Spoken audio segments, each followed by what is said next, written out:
All right, how we doing out there? Mic check 1 2. Getting started in a minute. 5:44 here.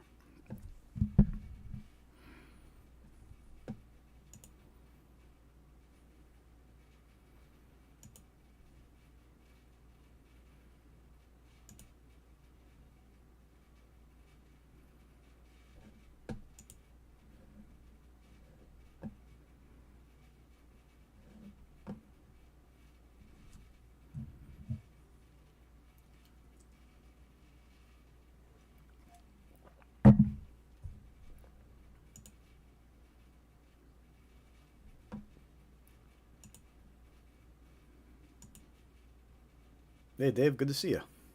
Welcome back.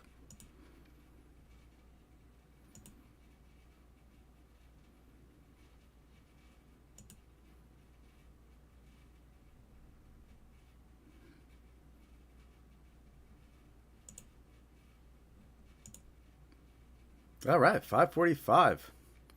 Welcome to the weekly Scamware 101 live stream. We go over many scam awareness tips to help you protect yourself from scams. We're going to get started in about 5 minutes here. Just want to give everybody a chance to join before we dive right in.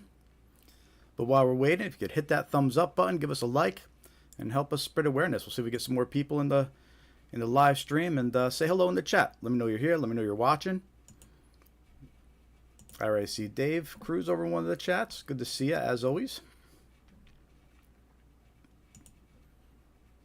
We're going to go over about 20 different scams this evening. We're also going to go over red flags to help identify a scammer and a scam. And we're going to get started in about 4 minutes here. Just give everybody a chance to join.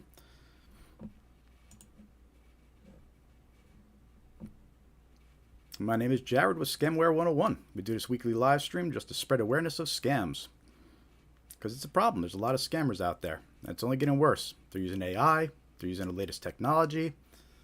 And they're winning. They're getting away with it. And they're stealing lots of money from innocent victims. So we here at Scamware 101 believe that scam awareness is key.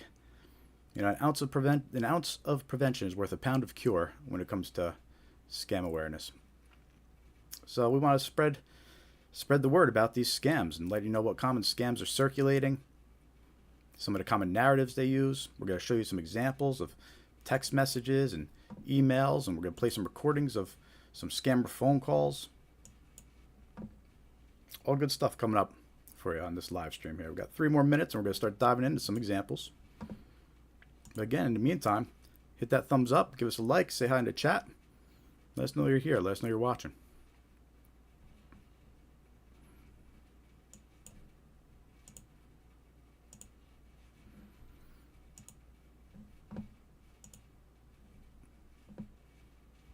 Get started in about 3 minutes. 3 minutes. A lot of scams we're going to cover this evening. We have videos about them on our YouTube channel as well. So make sure to subscribe to our YouTube channel and take a look at those videos later. You know, most of the scams we cover, maybe later on you're going to want to go and share a video about one of those scams with a loved one to make them aware of it.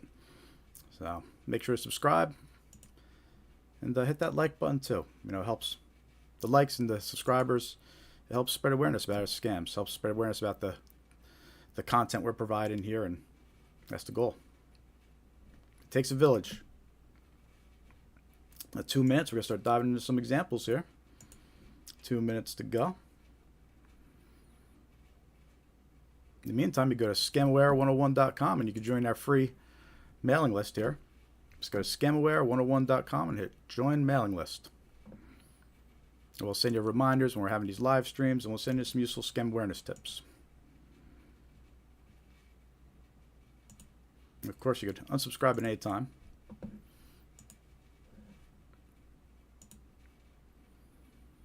You get started about 2 minutes here.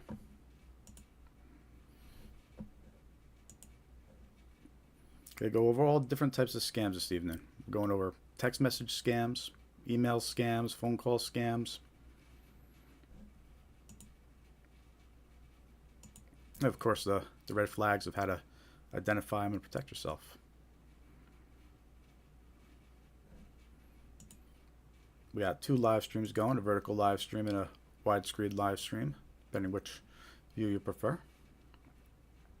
So I'm going to be bouncing back and forth between the 2 chats, but I'll be doing my best to interact and talk with you all. So say hi in the chat. Let us know you're watching. Hit that thumbs up if you haven't yet. We're going to get started in about 1 more minute here. 1 more minute. We're going to start diving into some examples.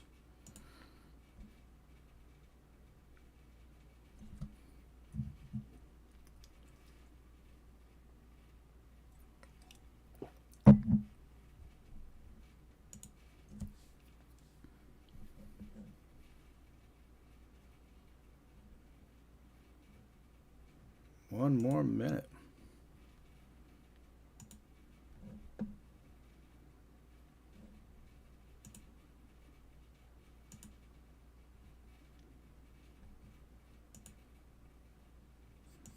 All right, 5:50. It is time.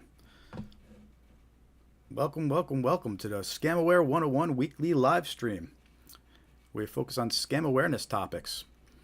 We'll go over some recent scams, some common scams to watch out for. My name is Jared, and I'll be presenting tonight. But before we get started, help us spread awareness about these scams. Hit that thumbs up, give us a like, subscribe to the YouTube channel, and make sure to join our free email list on scamaware101.com. We'll keep you updated, let you know when we post new content. And our mission here at Scamaware 101 is to spread awareness. We want to spread awareness about these scams so people can identify them and recognize them quicker and protect themselves and their loved ones from being scammed. And we're being targeted from all angles from these scammers. They're reaching out to you by phone, they're reaching out to you by text message, they're reaching out to you by email, and they're still sending snail mail letters through good old U.S. Postal Service as well. So the scammers are out there, they're active, and they're constantly targeting us. So it's important to be aware of what's happening, what's going on.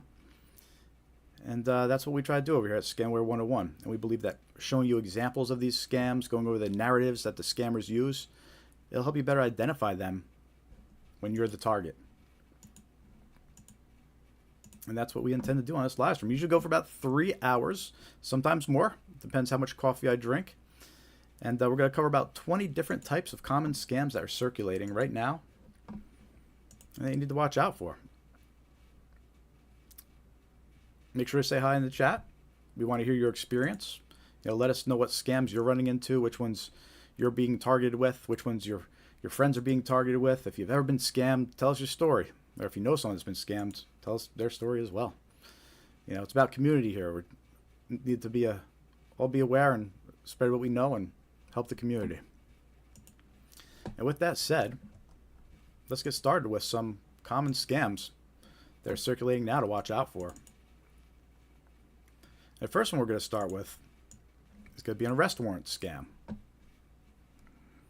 Now, we did a video about these arrest warrant scams.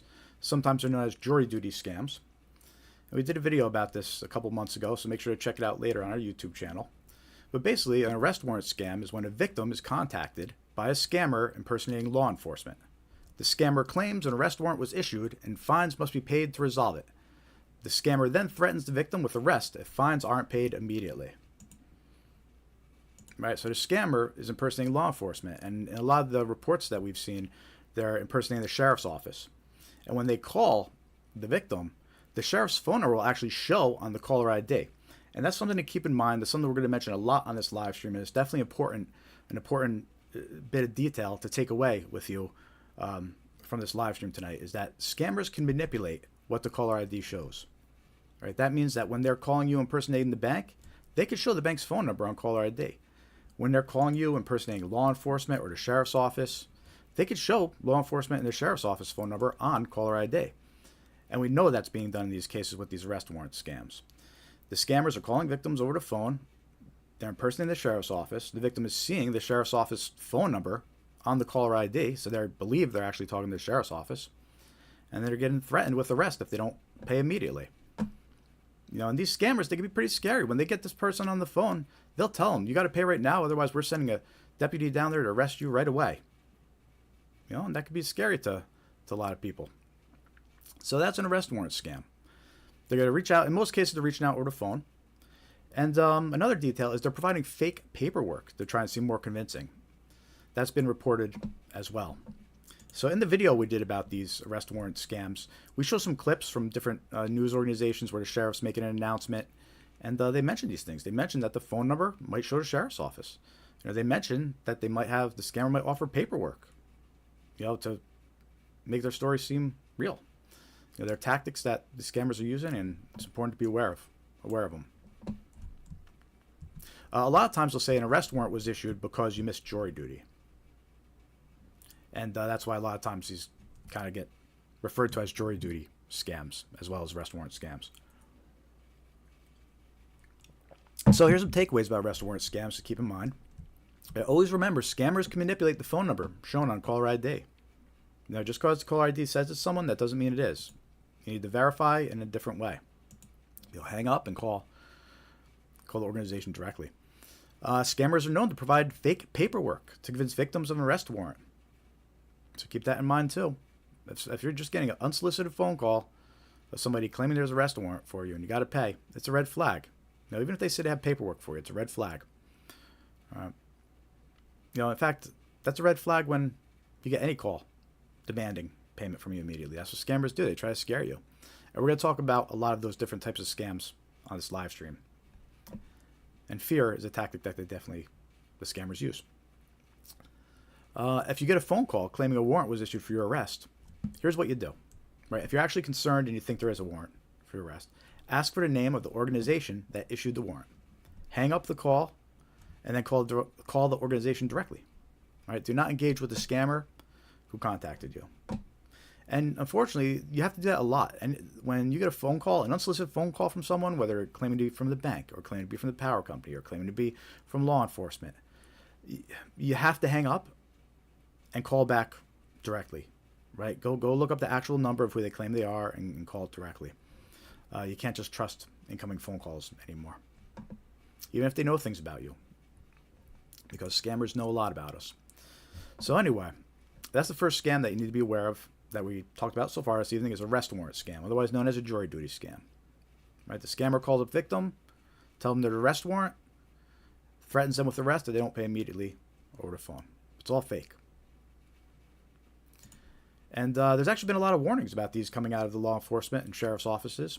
Lots of media attention on this type of scam because law enforcement, they don't like being impersonated, right? And that's what this scam is all about. This scam is all about them impersonating law enforcement and pretending that there's a warrant out that you need to pay for.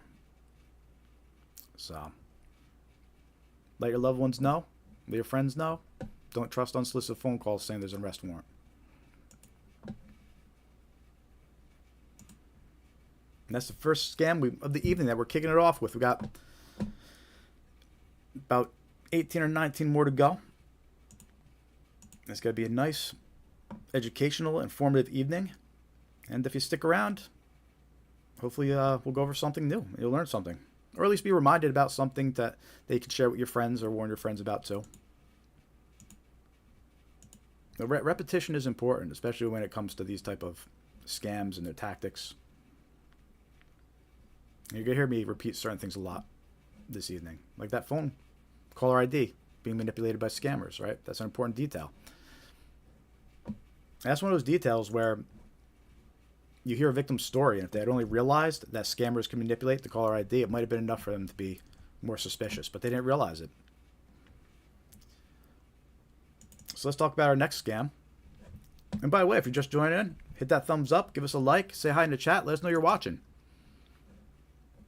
We do this live stream every week, spread awareness about scams, trying to put something good out there.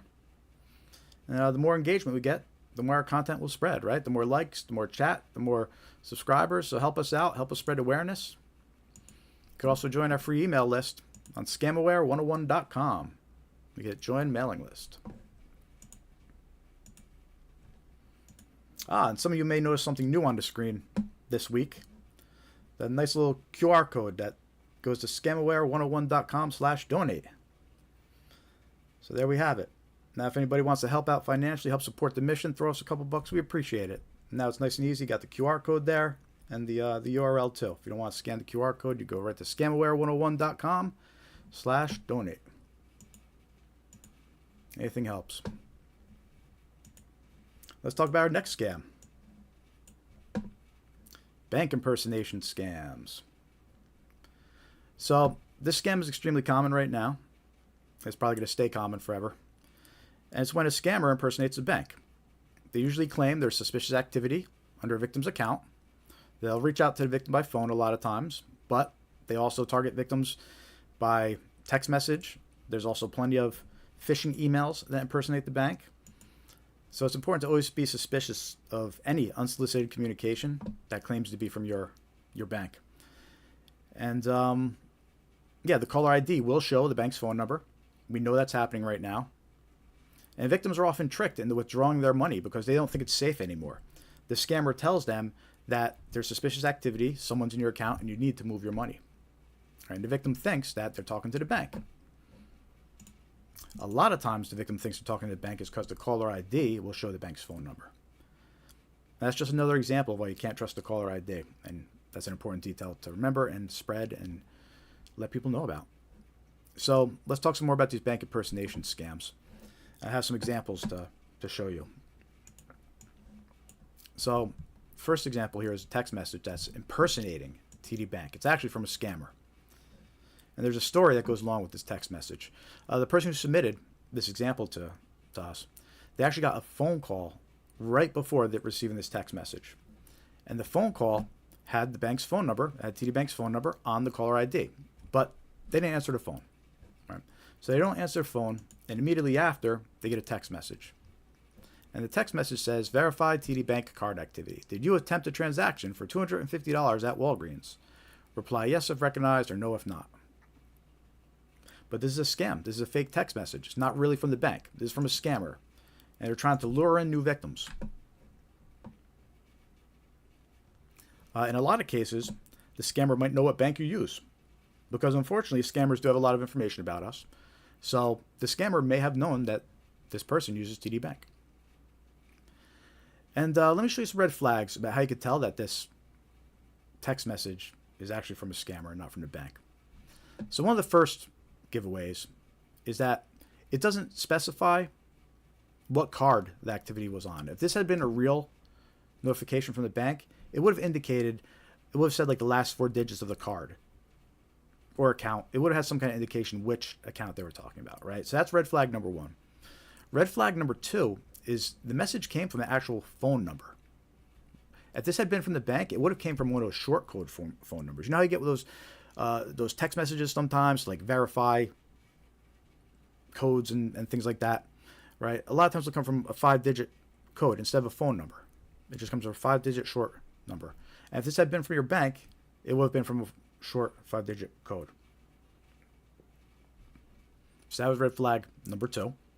And the third red flag about this text message, and you can't rely on this all the time, but it is a red flag, is when there's capitalization problems, like incorrect capitalization. So like the letter T in transaction is capitalized for no reason, right? The letter R is capitalized for no reason. The letter C in card is capitalized for no reason. The letter N in not is capitalized for no reason, right? So you can tell it's a little off. So that's red flag number 3.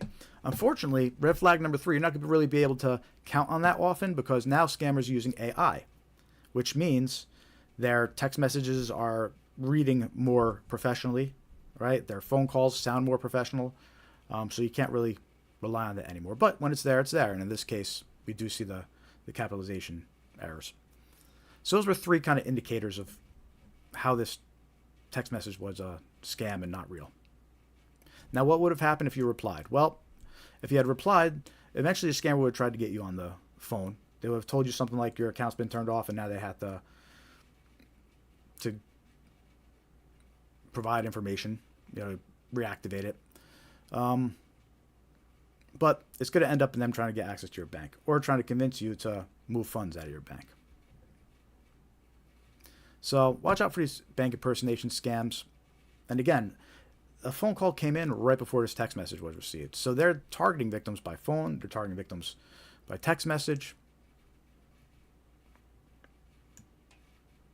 So be aware of that and be suspicious of anybody that claims to be from your bank. Even if the caller ID shows the bank's phone number, you can't trust it.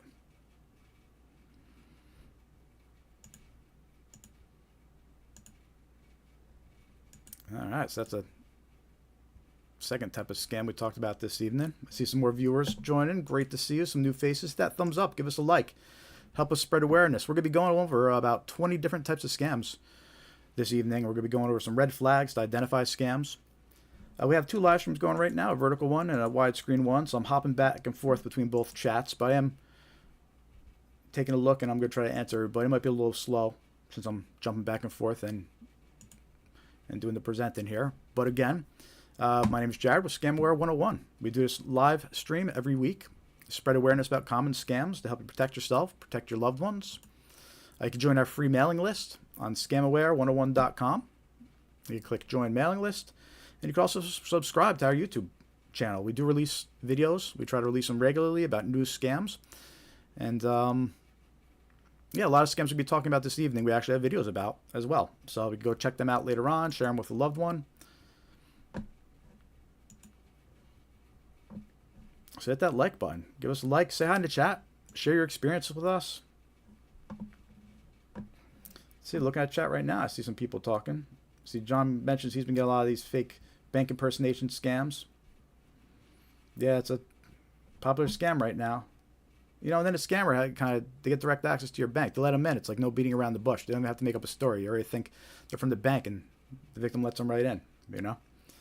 We got Adrian asking how we know if a QR code is safe to click on. Well, at the very least, you need to at least preview the URL right before you actually go to it. So if you are scanning a QR code, usually it'll pop up the URL first, and it'll tell you where it goes to. I mean, if the QR code says where it goes to, skip scanning it at all. Just type it in directly, right? This way, at least you know it's not tricking you. Like the QR code I have on my screen right now to donate, right? If you don't scan the QR code, that's fine. But right under it is the URL, scamaware101.com/donate. So you know what? Even if somebody malicious came in here, switched out the QR code, you still see the URL at the bottom where it's supposed to go, right? So that's a couple suggestions for you. Always at least verify it's going where it's supposed to before you trust it.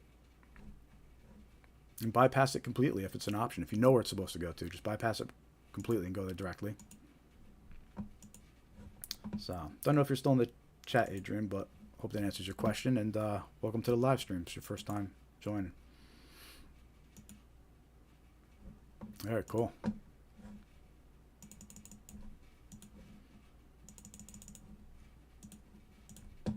All right, we're going to keep on rolling here.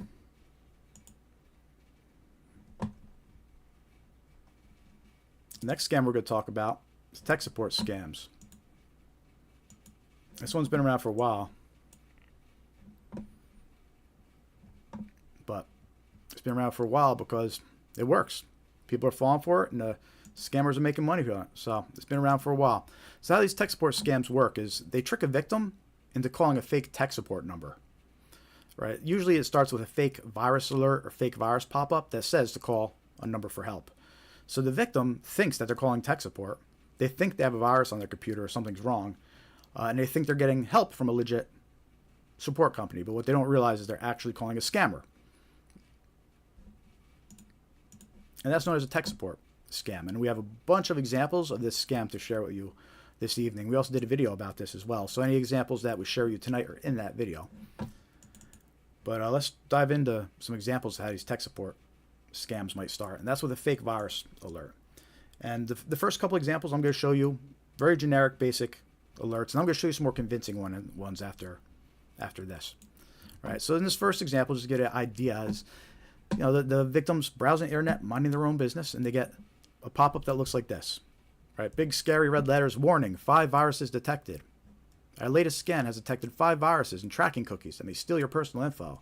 And it says call us immediately with a 800 number to call. Right? But if you call that number, you're actually be calling a scammer. And the thing you'll notice on a lot of these fake virus alerts is, one, you know they're fake because it has a number to call. If this had been a real alert from your antivirus software, it wouldn't have had a phone number for you to call. Right? And you'll notice a lot of these fake alerts, they'll have these scary messages, right? So it lists all these scary things that are going to happen. Your system crashing, file deletion, theft, personal data loss, Wi-Fi loss, infections on your other devices. So they're trying to scare the victim into calling this number. They don't want them to think straightly. They just want them to freak out and call this number. And again, they rely on fear, just like the previous scams that we went over. And the rest weren't scam, they rely on fear, right? They make the victim think they're going to get arrested. Right? In the bank impersonation scams, they make the victim think that their money's not safe.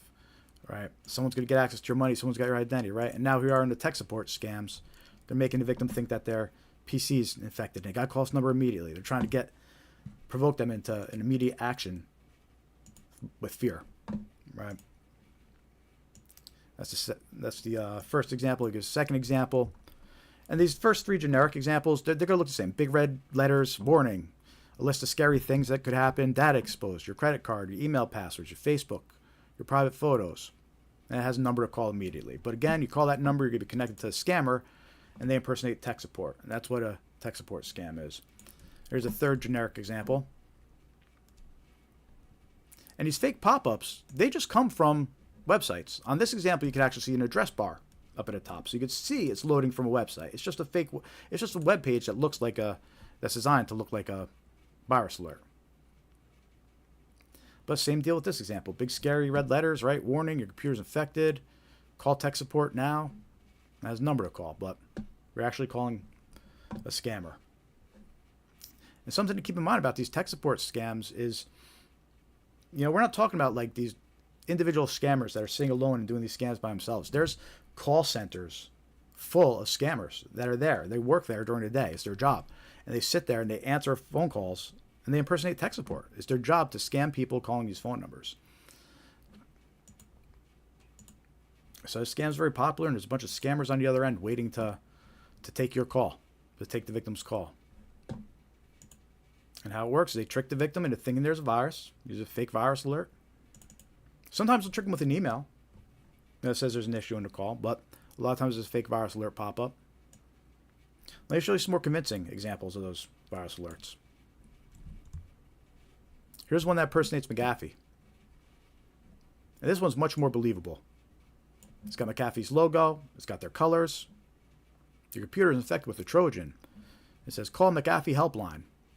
But that's not McAfee helpline. That's a scammer's phone number. You're going to be calling a call center full of scammers. They'll impersonate McAfee, but they're going to try to get onto your computer and scam you.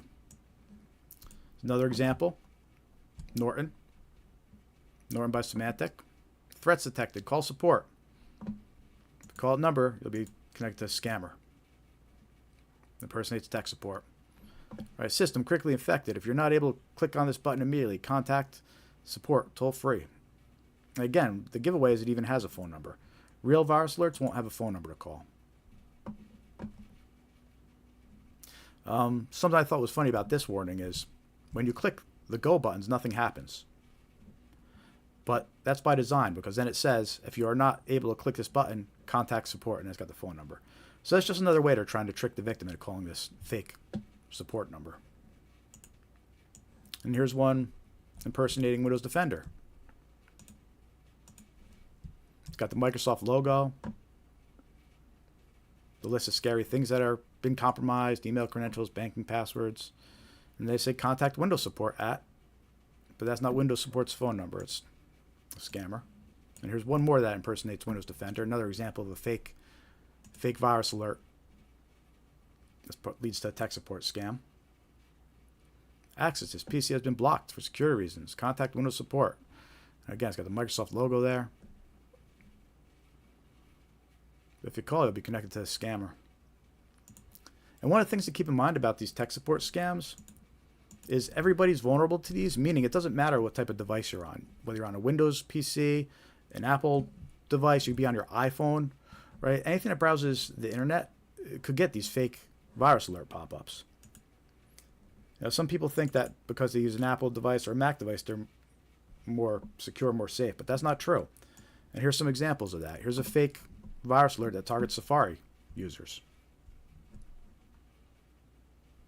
Right, virus found. Your Mac computer has 13 infections. And it tries to scare you into calling this fake tech support phone number. Right, there's a list of scary stuff, data at risk. It says you have a bank password downloader. Right, so they're trying to scare you into calling this number. And this is Safari users, right? So it doesn't matter if you're on Windows, a Mac. Here's another example. This one impersonates Apple Care. And the pop-up says, warning, macOS is infected with viruses and other malicious applications. And it says to call Apple support. But that's not really their phone number. It's going to connect it to a scammer call center, and they're going to lie to you and try to take everything you got. And here's the third example of a fake virus pop-up that leads to a tech support scam. And again, this one impersonates Apple, targets Mac users. Mac OS is infected with spyware and other malicious applications. It has the Apple logo there. Call Apple helpline. This one looks like it even has a little timer too to make it sound like you have to call now. Right? They want you to act quickly without thinking.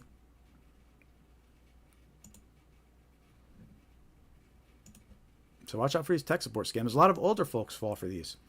They get nervous when they get the pop-up and they just call the number right away. It doesn't occur to them that's going to be a scammer. So it's important to make your older loved ones aware of this. And again, we did a video about these tech support scams. It's on our YouTube channel, so you go back and share it with them. It has all the same examples that we just went over on this live stream. So, but that's a common one, and it's a successful one, and it's working. So be aware of these tech support scams. They usually start off with these fake virus alerts.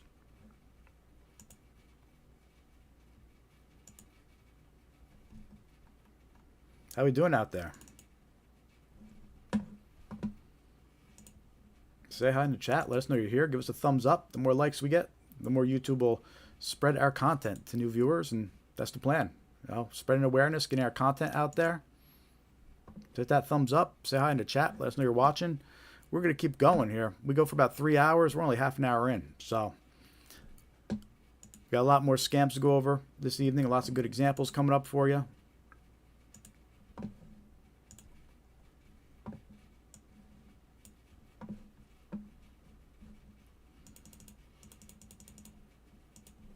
Hey, Elizabeth. What's up? Cool. Welcome to the live stream. I see someone else in the widescreen. I can't read their name. It's some weird letters, but welcome. Said thank you for this important scam awareness. You're very welcome. Just trying to get the word out there. There's too many of them. There's too many scams going around right now. And speaking of, let's jump into our next scam. And I'm sure a lot of you might already be familiar with this one, because this is probably the most common scam going around right now is these road toll scams, these fake unpaid road toll messages. All right, let me know in the chat if you've gotten any of these text messages. I know I have. And every week, a new version of these fake road toll scams are getting reported to me. So basically what these fake road toll scams are is scammers impersonate road toll services like EasyPass, SunPass, Fast Track, and they claim that an unpaid toll is due. Victims are usually contacted by text message or email containing a link to pay the fake toll. However, the link opens a fake website designed to steal any personal or financial information entered by the victim. There never was an unpaid toll due. Right? And that's how these road toll scams work. And right now, there are so many variations of this text message going around. And I have a ton of examples of these text messages to share with you. So let's take a look right now. So we started seeing this scam towards the end of last year, end of last year.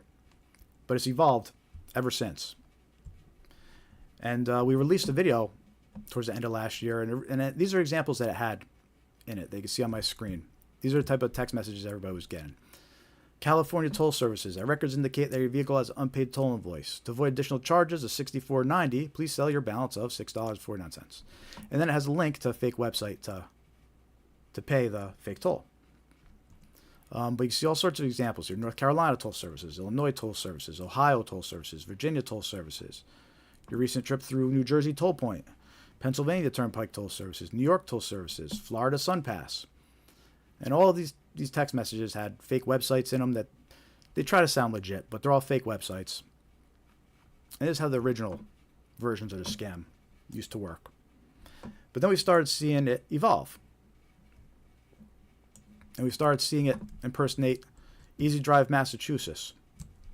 And by the way, these text messages, sometimes they come from phone numbers inside the U.S., but other times, like the example on my screen here, they come from a number outside of the U.S. But you can see on this example here, I think this is the Philippines +63. But this one impersonates Fast Track, but then the link says Easy Drive MA. And it says, pay your fast track lane tolls by January 24th, 2025 to avoid a fine and keep your license. You can pay it at, and then it has the link to the fake website. Now, something to notice about this text message, too, is at the end it says, please reply Y, and then exit the text and reopen it again. That's a red flag. That's important to remember. A lot of these scam text messages, and you're going to see it in the examples that we shared tonight, they have this instruction at the end that says, please reply yes, and then exit and reopen the message. All right, if you see that, that's a big red flag. It's a scam. They want you to reply because that tells them that, one, you're getting their messages, you're reading them, and you will interact with them. And two, on iPhones, if you reply, it's going to activate these links. So they'll send you more malicious links. So don't ever reply to these text messages. But let's show you some more examples here of these fake road toll. The toll roads notice of toll evasion. You have an unpaid toll bill on your account. To avoid late fees, pay within 12 hours or late fees will be increased and reported to the DMV. Then it's got a fake link here that says it has SunPass in the name. They're trying to be more tricky about it, but it's a fake link. And it has that instruction to please reply yes and exit and reopen. So there's another example, and it came from +63 outside the country on this one. Here's another one. This one came from +231. I don't know what country that is, but it's outside the U.S. This was final warning. Unpaid tolls. Failure to pay $3.99 toll may result in further penalties. Deadline, March 12th, 2025. And then it's got a link again to the fake website to pay the toll. And there's so many different variations of this text message going around now. Again, every week I'm seeing a new version.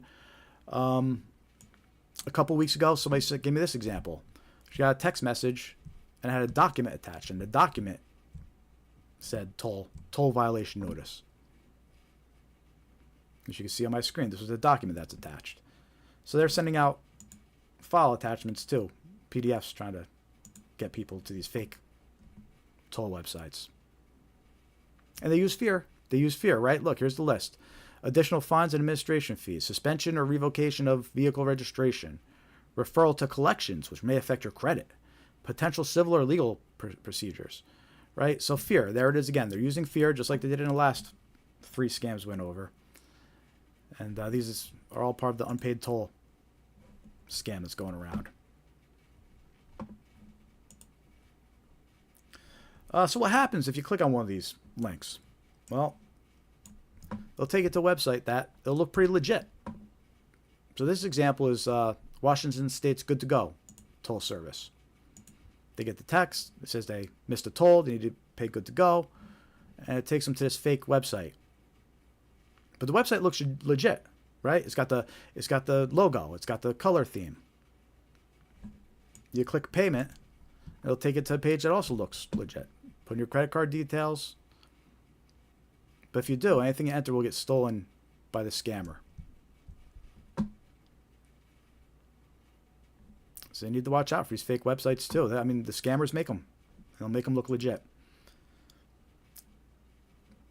So these are these unpaid road toll scams. Again, I have so many examples.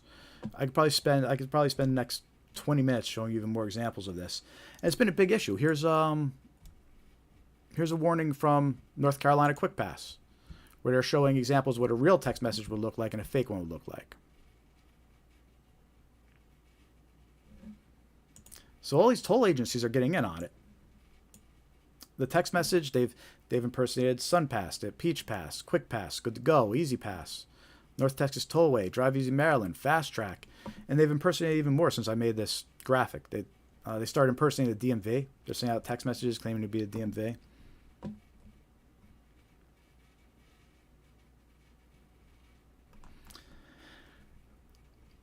There's one more example I'm going to show you. Final reminder, toll payment deadline. See, but this one came from inside the U.S. So it varies. I see David's telling us +231 was Liberia. Great. So we got text messages coming around from them. There's another example. And they, failure to pay may result in suspension of vehicle registration, financial penalties, damage to your credit score. Notice how do you spell your credit score? U-R?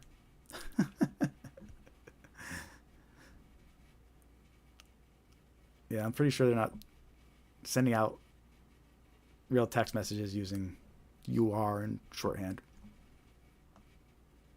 So anyway, yeah, everybody's getting these fake toll alerts, and they definitely pick up during the holidays. And a lot of you, hey, it's important to be aware of that one right now, especially if you had family members that were traveling for the recent holiday over here in the U.S. We had Memorial Day weekend, a lot of travel on that weekend.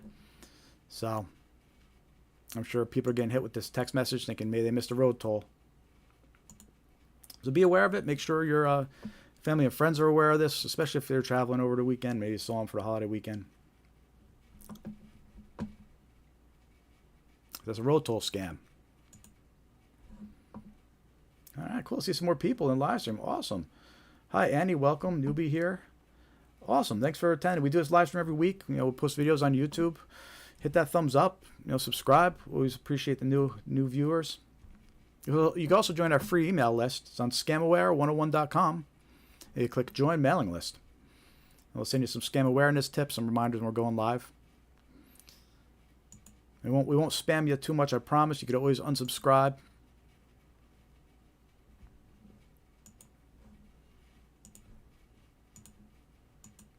See, Dave said +231 was Liberia, and then 231 is also area code for Michigan. Yeah, that was an international number we saw, though. But good looking out, though, Dave. Don't let anybody ever tell you you're not thorough. All right, cool. Let's go into our next example here. Wrong number scams. This is a good one.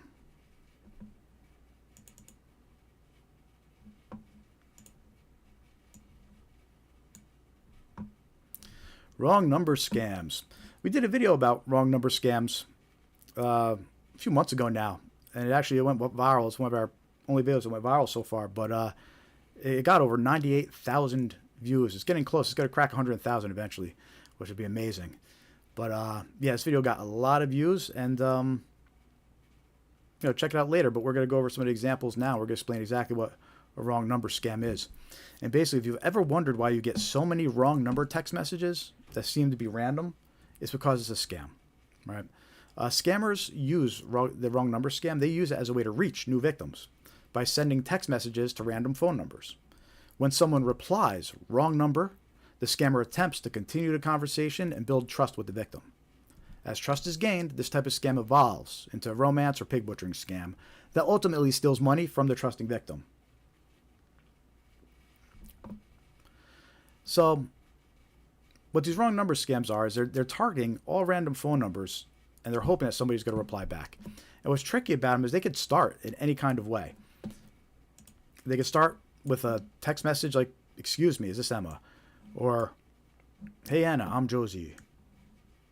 Or just something like "Hi" from an unknown number, right? Because our natural reaction is to reply to these text messages and say, "Sorry, wrong number," or "Who is this?" But that's what the scammer wants. That's why they're sending you these random text messages. They want to get a reply. One, at the very least, it tells them that it's an active phone number. The message is getting read, the person replies, and now they're going to try to scam you more. So that's the first thing that they accomplish with these wrong number scams. But the second thing they try to accomplish, they try to continue the conversation and build up trust. They try to build up trust with the victim so eventually they can scam them. All right, and you might be thinking to yourself, well, how is a wrong number text message going to build up trust? Well, we got some examples of these conversations to show you, kind of give you an idea where they go, all right? So here's one example of how a wrong number scam conversation could start out. "I'm Margaret, you Lillian." Person replies back, "I'm Izzy. I'm really sorry. I think I made a mistake between your number and Lillian's number. I hope I didn't disturb your good day." All right. Person replies back, "That's okay." At that point, the conversation should be over. But because of the wrong number scam, the scammer is going to try to continue a conversation and get to know the person.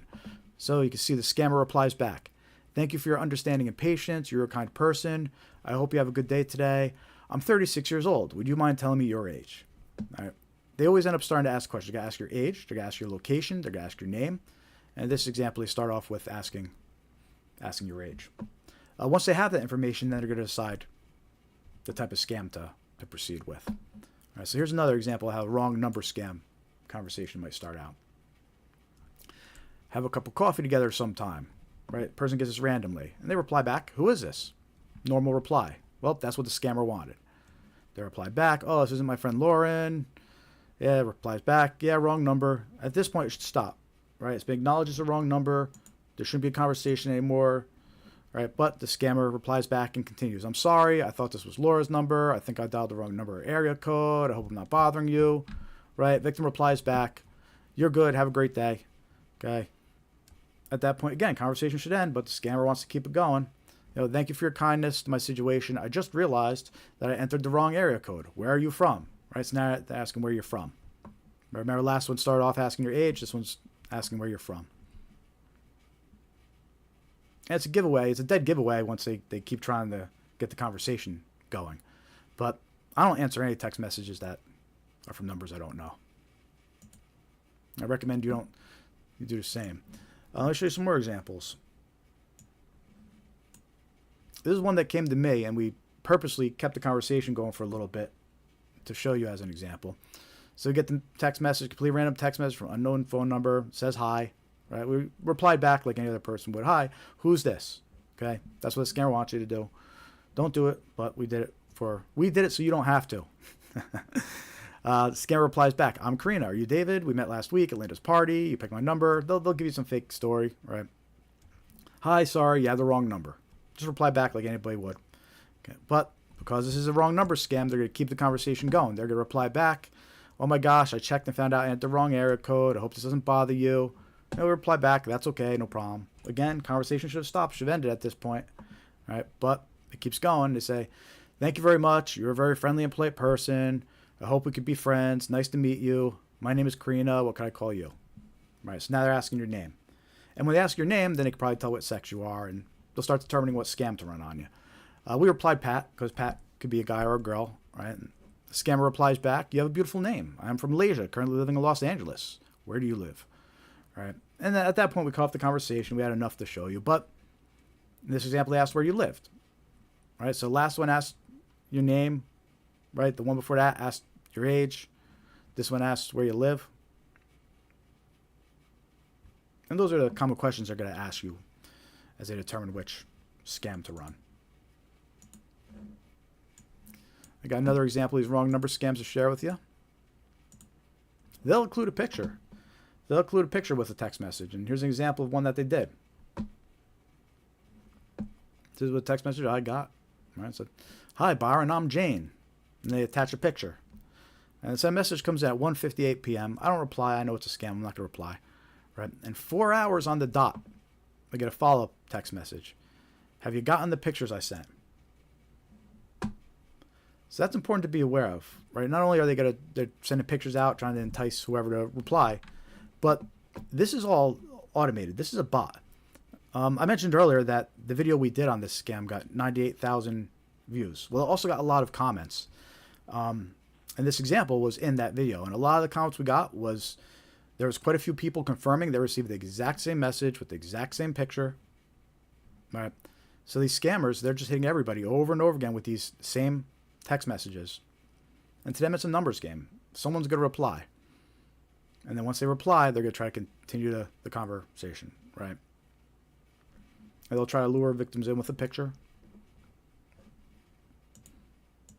Now, some guys could be sitting there thinking it's his lucky day, and they'll start replying. And that's when they build up trust.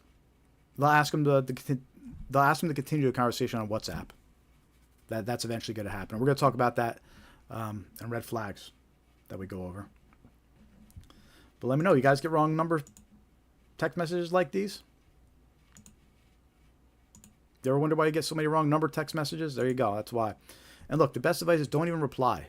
Because even just replying lets them know that they can target you with more scams. They know that your phone number, you're reading the messages and actually replying.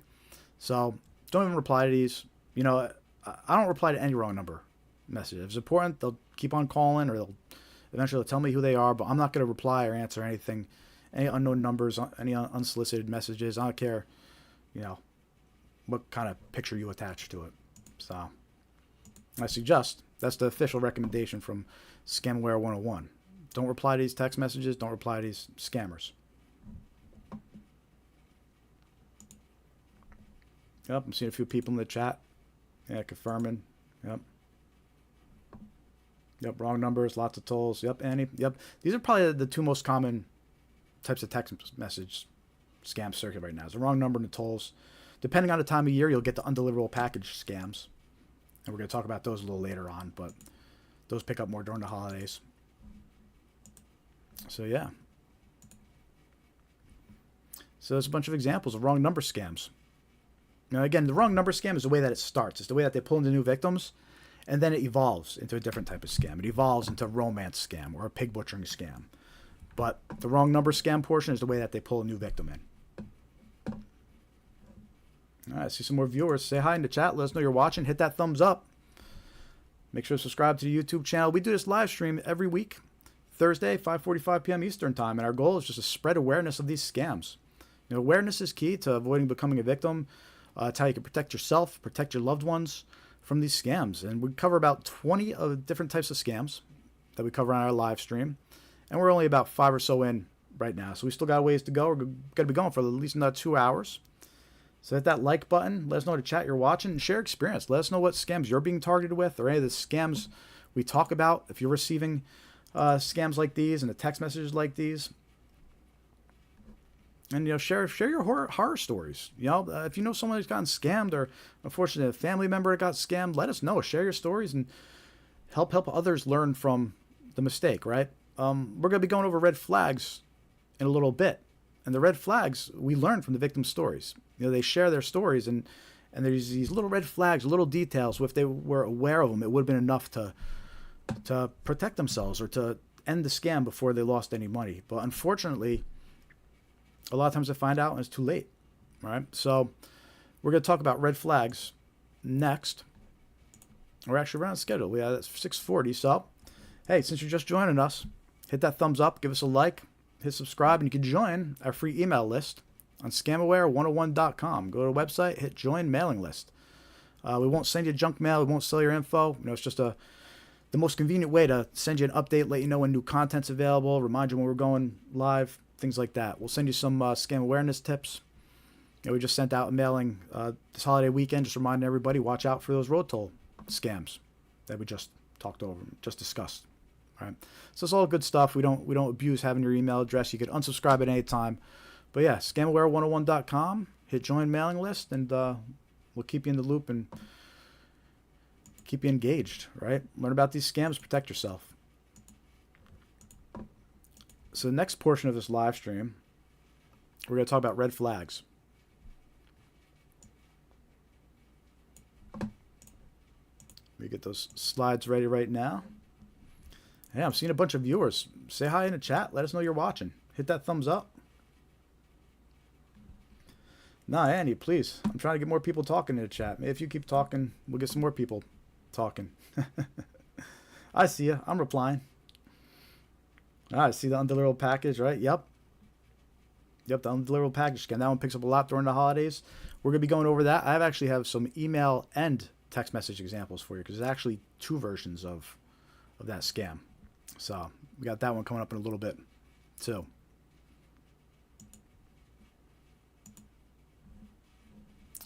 But that's in the next batch of scams we're going to talk about. Before we go into that, we're going to talk about red flags.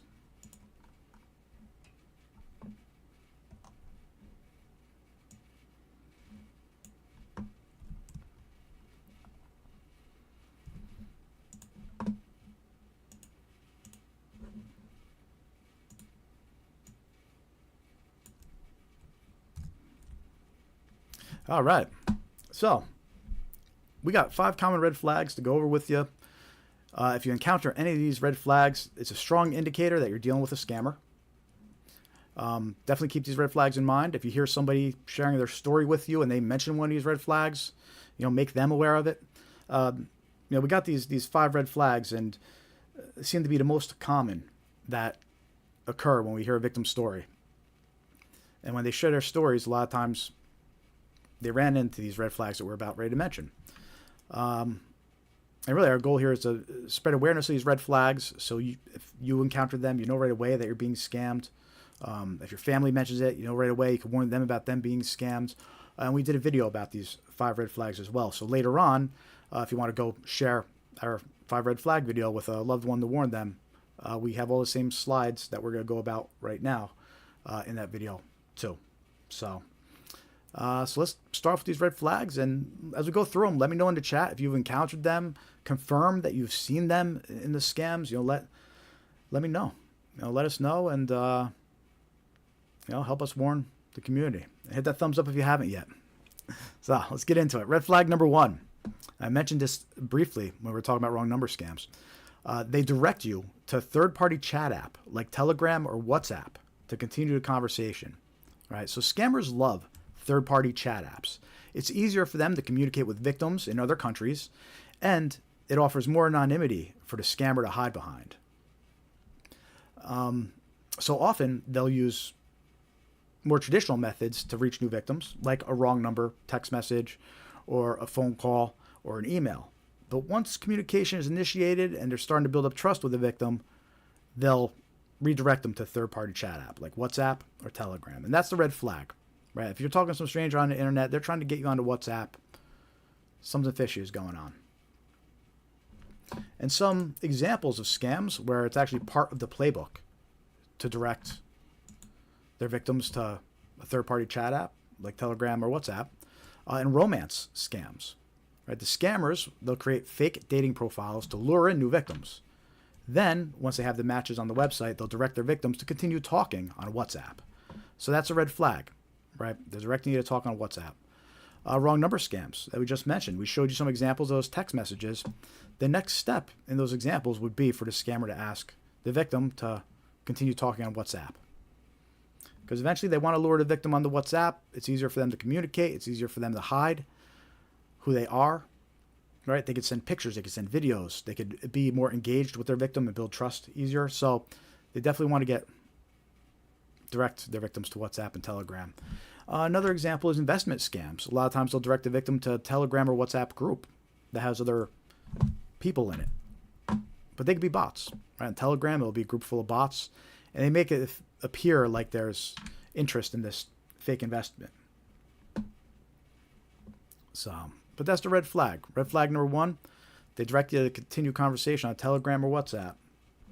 I see Dave mentioning in the chat here. In his case, they direct him to Telegram. Yep. And there's other ones too, but Telegram and WhatsApp are the 2 big ones right now. So that's red flag number 1. Watch out for it. It's about red flag number 2. And this one, almost every story, maybe most stories include this red flag in them. They request payment in gift cards, prepaid cards, cryptocurrency, or depositing cash at a Bitcoin ATM. Right? All those forms of payment, those are red flags. Scammers love those forms of payment. Why do they love them? It's easier to move and transfer funds quickly. Right? When they trick victims into getting gift cards, the victims take pictures and send them. Boom. The scammer has them instantly. Cryptocurrency, they load them up, they deposit in a Bitcoin ATM, and the scammer has it immediately. Right? So it's much easier for scammers to transfer funds quickly when they're using these forms of payment. Gift cards, prepaid cards, cryptocurrency. And the other thing is it's harder for victims to recover that money after it's sent. A lot of victims didn't realize it. They think that their money's safe at the bank. The bank likes to say, oh, your money's insured with us. Right? But that doesn't cover the victim being tricked into withdrawing the money themselves. Right? So these victims, they're tricked, they're scammed into withdrawing the money or moving the money. And the bank's not going to reimburse that. The bank doesn't consider that fraud. That's not covered. That's not insured. So a lot of these victims, they never get the money back. And that's because they withdraw the money and they purchase gift cards or prepaid cards or cryptocurrency. They'll deposit in a Bitcoin ATM. All red flags. And that's part of the playbook in a lot of scams. And some scams where it's part of the playbook are IRS and Social Security scams. And we're going to talk about those later. But scammers impersonate government agencies. And they'll ask for payment in gift cards or cryptocurrency. Right? That's a red flag. And government agencies, they don't accept gift cards or cryptocurrency as payment. Right? So maybe in the future they'll accept cryptocurrency. But right now, they don't accept gift cards. They don't accept cryptocurrency. And if someone's impersonating or claiming to be from a government agency asking for those forms of payment, it's a scam. 100% it's a scam. Right? So it's a red flag. Romance scams. Right? Scammers will often request gift cards and cryptocurrency from an emotionally attached victim. This victim thinks that they're having some kind of long-distance relationship, and they think that they're just sending gift cards as a gift, as a form of affection. That's why the scammer's asking for it. But they're asking for it because it's instant, it's easy, and you ain't getting that money back. Cryptocurrency, right? They'll tell their victim who thinks they're in a relationship, deposit cryptocurrency into this account. It's for us. It's for our future together. But they're actually getting their money taken, and they don't have access to the account, and the scammer runs off with the cryptocurrency. Aren't getting that back. And then these bank impersonation scams, right? The victims are tricked to withdraw cash from the bank, and often they're told to purchase gift cards. As part of this whole fake, your money isn't safe narrative, you need to withdraw it and purchase gift cards, right? But that's a big red flag. A bank's never going to tell you to purchase gift cards. So that's red flag number 2. These unusual forms of payments: gift cards, prepaid cards, cryptocurrency, depositing cash at a Bitcoin ATM. Those words need to trigger, a stop sign in your mind. Like, wait a minute, something's off. So that's red flag number 2.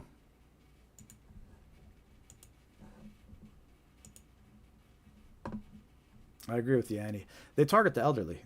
They target the most vulnerable. They target veterans too. It's crazy.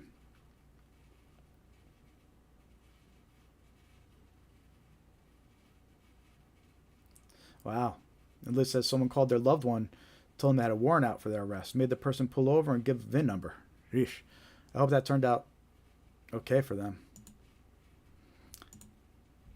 There's got to be scams or something they do with the VIN number too. I'm not aware of those type of scams. I'm sure that's not some information you would want to get out to a scammer.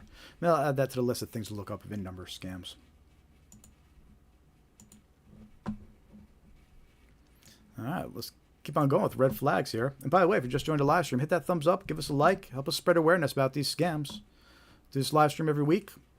I'm Jared with Scamware 101. You can join our free mailing list, scamaware101.com, and hit join mailing list.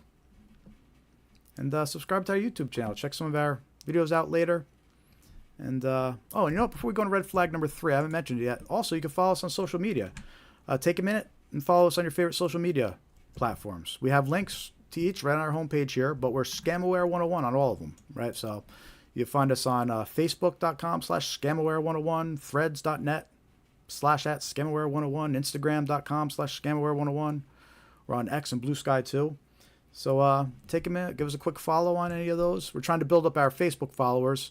Last time I checked, we were only at 80 Facebook followers, which we really got to get that bumped up. Once we're up to 100, we could actually do this live stream on there too. So if you haven't followed us on Facebook yet, please take a moment to follow us, and we'll be able to do this live stream on there once we hit 100 followers. So that'd be cool. We appreciate that. Now let's get back to these red flags. Red flag number 3. They ask you to provide a code that was sent to your phone by text message. Right, so this is a big red flag, and there's a lot of common scams attached to this. The scammer could be trying to open an account using your phone number. They could be trying to log into an account that's linked to your phone number. They'd be trying to reset one of your passwords, right, to gain access to an account that's linked to your phone number. There's really no reason an individual should be claiming that they're sending codes to your phone. And we'll see this type of scam. We'll see this a lot on Facebook Marketplace or Craigslist. We see it on marketplace websites. A lot of times, the scammer, they'll impersonate a buyer or a seller, and they'll tell the victim that, I just want to verify your phone number. But what they're really doing is, behind the scenes, they're trying to get into one of their accounts. Or, in fact, let me tell you some of the scams that this is actually part of the playbook for. Right? So they could be trying to log into one of your accounts that's attached to your phone number. And by providing them the code, you're giving them access to the account. Right? They're trying to log in. Your phone gets a code. You give it to them. Now they're going to get in. Password reset requests. They could be trying to reset your password and essentially get access to one of your accounts. Right? So they try to reset your password. A code gets sent to your phone. If you provide that code to them, you're letting them reset your password. So they'll be telling you, hey, I just need to I confirm your phone number, right? But what they're really doing behind the scenes is they're trying to get into one of your accounts. And then the other example is these Google Voice scams, right? So scammers like to create fraudulent Google Voice accounts, and then they use these accounts to do their scams with, right? To call victims. So what they'll do is they'll create a Google Voice account linked to your phone number. And if you reply with that code, you're allowing them to link your phone number to their Google Voice account. So their calls might appear to come from you, and they're basically using a fraudulent Google Voice account that you unknowingly let them link to your phone. just by providing back a code to them. Right? So that's a big red flag. If someone's asking you to provide a code they sent to your phone, stop, don't trust it. Tell them to verify some other way. Right? You're not giving them a code that was sent to your phone. And by the way, if you get a phone call saying with a code too, it's the same idea. Right? If they tell you you're going to get a phone call with a code and then send me the code, it's just another way for them to do the exact same scam. Right? So don't provide codes being requested from individuals. So that's red flag number 3. Watch out for that. Hey, Annie. Yeah, I agree. We should be up to 1 million subscribers. We got a pretty decent amount on YouTube because we started out just kind of releasing our videos on YouTube. So we got a decent amount. I think we're up to over 1,600 now on YouTube, which is cool. But then we just started building up our Facebook presence, and it's taken a little while, but it's starting to build up. But yeah, I agree. Share the content. Give us a follow. Help us spread the word. I'm just doing this all just to get something good out there. It's not really funded, or we're not really making any money, over here. So we're gonna got a few ideas we're gonna start doing in the future, try to get some money coming in. But until then, we don't really have any advertising or anything like that, really. So right now, it's all just word of mouth, doing these live streams, releasing videos, and trying to get the word out there. So any help is definitely appreciated. Let's take a look at red flag number 4. They ask to connect your PC to assist or investigate an issue. All right, so scammers love to get on a victim's PC, and unfortunately, they're building this into the playbook for a lot of their scams. It's almost normal procedure for them to try to get onto your PC, and they'll give you a reason why. But they love to get on victims' PCs because they could steal your logins and passwords. A lot of if you have your passwords saved in Google Chrome, a lot of times they could extract them and they could get access if they're on your PC. They'll have access to your files. They could steal them or encrypt them. They could hold them for ransom or blackmail you if there's anything that you don't want in there for people to see, right? Private stuff. Attempt to access your online banking websites. A lot of times they'll get on the computer, and the victim doesn't realize that they're so malicious. They'll get onto the computer because they're pretending to be a tech support agent or pretending to be customer service. And once they're on the victim's computer, though, they'll usually convince the victim, hey, go into your bank accounts. Let me see if there's suspicious activity. And there's a whole bunch of things they could do once they're onto the computer. And they could also access the computer later. Once they're on, they install software, and the victim doesn't even have to be on the computer anymore. The scammer could access the PC anytime they want at that point. So red flag number 4, they ask to assist, connect your PC to assist or investigate an issue. Never let somebody you don't know onto your PC. Right? We should all have our own computer guy, our own tech support person they reach out to. Maybe it's the guy that owns a computer shop down the street, or maybe it's the person that you work with that does the tech support, or maybe it's even just that family member who's really good with computers. But you should only have those very few select people in mind to reach out to if you need help with your computer. Right? This way, in the case where you get a fake virus alert that pops up, right? We just talked about tech support scams earlier. These fake virus alerts, they'll try to trick you into calling a tech support number. That's a scammer. And the scammer asks to connect to your PC, right? So that's the red flag there. The scammer's asking to connect to your PC. But if you have your own computer people that you only let on your PC, you shouldn't even let a stranger on. When you got that fake virus alert, what should come to mind is, oh, let me call my computer person, right? It shouldn't even cross your mind to call the number that's asking you to. Just call your computer people, right? So everybody should have your go-to for that computer person. But yeah, and that goes back to this red flag. It's a red flag if someone you don't know is trying to connect your PC to assist or investigate an issue. Fake order scams, right? We're going to go over those in a little bit. But the fake order scams, they trick you into calling a fake tech support number. And that works the same way. You're actually talking to the scammer. The scammer's going to try to get onto your PC, under the ruse that they're trying to help. Fake fraudulent activity. This goes back to that bank impersonation. They call up, the scammer impersonates the bank, they impersonate an agency investigating fraud, and they say, let us access your PC and we'll check your accounts for suspicious activity. But that's part of the scam. That's what they're saying to get onto your PC. All right, so that's the red flag. They'll have a story, but don't let them onto your PC. Right, like Annie said, everybody needs a nerd. Exactly. And she means that in a non-offensive way, I'm sure. So that's red flag number 4. They're trying to connect to your PC to assist with an issue. Let's take a look at red flag number 5. And this is the last one of the 5 red flags. We have another video coming out soon with 5 more red flags, but for now we only have these first 5 to talk about. Red flag number 5 was they request that you keep the matter confidential or secret. Right? You're going to see a lot of these examples in some more of the examples we show you. You'll see this pop up, the request for confidentiality or to keep something secret. It's common for scammers to ask for confidentiality. They don't want you to discuss the situation with other people, right? Because the more people you talk to, the more likely you'll be told it's a scam.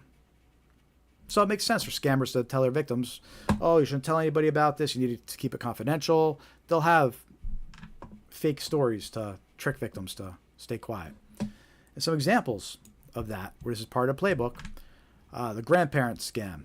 We're going to talk about this one more later. But the grandparent scam, where they call up your parents, your grandparents, they tell you your relatives in jail, right? And what they do is they say, but your relative's embarrassed that they've been arrested, and they've asked for you not to tell anybody. They asked you to keep it secret for now. So let's respect that, right? But that's the red flag.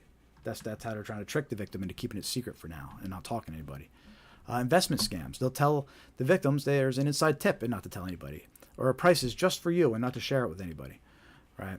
But the reality is they just don't want you telling anybody about the investment because they might reveal to you it's a scam. Inheritance scams. They mail letters impersonating law offices regarding an inheritance. The letter requests confidentiality. We actually have a letter we're going to show you later on in this live stream. That's an example of that, where they request confidentiality in it twice. And yes, I said letter, good old-fashioned U.S. Postal Service letter, because we are being targeted that way still. And then another example of the red flag, the request for confidentiality, is that fake fraudulent activity that we keep talking about. When they impersonate the bank, they call you up, they say they're investigating fraud or investigating suspicious activity. And what they do is they say, you can't tell anybody about this because it could put the investigation at risk. And they might even threaten the person and say, and then you'll be in trouble for impeding an investigation or interfering with the investigation. So that's their way of trying to tell the victim not to tell anybody and to keep it secret. But that's the red flag. All right, so that's red flag number 5. They ask you to keep it confidential or secret. Happens a lot in scams. We see it all the time. Be aware of it. All right, so that's 5 red flags that indicate you're talking to a scammer. I'll summarize the 5 red flags again real quick for anybody that maybe missed the beginning of it. We'll summarize them, those red flags. If I see more viewers, hey, hit that thumbs up. It's good to see you. Hit that thumbs up. Give us a like. Say hi in the chat. We're spreading awareness about scams here, and we hope we'll tell you something new. Give you something to let your friends and family know about, or at least remind you about some things to be aware of. So hopefully you can protect yourself and protect your loved ones from scams. I see Megan in the chat. Cool. Good to see you, Megan, as always. Keep up the efforts. Awareness is key. That's right.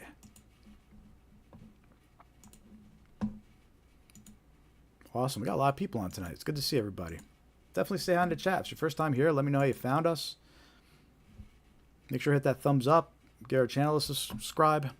We release a lot of good videos. A lot of scams we're talking about tonight we have videos about too. So any scams we go over, you could probably go find a video we did and share that with your loved ones. But we're just wrapping up the 5 red flags that indicate you're talking to a scammer. And if you missed that portion, the 5 red flags were, they direct you to a third-party chat app like Telegram or WhatsApp to continue the conversation. It's always a red flag. Scammers love to use third-party chat apps. It's easier to scam you when they're an ocean away. So watch out for any requests to continue a conversation on Telegram or WhatsApp. Red flag number 2 was they request payment in gift cards, prepaid cards, cryptocurrency, or depositing cash at a Bitcoin ATM. All right. Those unusual forms of payments, always a red flag. Scammers love getting paid that way. It's easier for them to get the money, and it's harder for the victim to retrieve it once it's sent. So always watch out for those unusual forms of payment. Gift cards, prepaid cards, cryptocurrency, telling you to go to Bitcoin ATM, all red flags, and should flash a stop sign in your head. Red flag number 3. They ask you to provide a code that was sent to your phone via text message. It's an indicator of a very common scam, right? There's no reason an individual should be asking you to send a code that they sent to your phone back to them. They're probably trying to get into one of your accounts or create an account that's linked to your phone, right? So if an individual asks you to send them a code back that they're sending to you, don't trust it, don't do it. It's a red flag. Red flag number 4, they ask to connect to your PC to assist or investigate with an issue. Very common. We went over that in the tech support scams examples we were given. We're going to go over that in a few more examples of different scams that we have coming up. But it's always a red flag when someone asks to connect to your PC to assist or investigate an issue. Even if you called them, but you don't know who they are, right? You get some pop-up and you call it for help. Don't let strangers onto your PC. It's a very common scam. Only let trusted people into your PC, and like Annie said, everybody needs a nerd. All right. And red flag number 5, they request that you keep the matter confidential or secret. Always a big red flag. Scammers don't want you talking to people. The more people you talk to, the more likely you are to be told it's a scam, right? So if someone's asking you to keep the matter confidential, keep it secret, be suspicious. It should be a red flag, and maybe you should actually go and talk to somebody and get a second opinion. So that's 5 red flags that you could be dealing with a scammer, and most likely are. Let me know if you encounter those red flags in the chat. Give us a thumbs up. Let's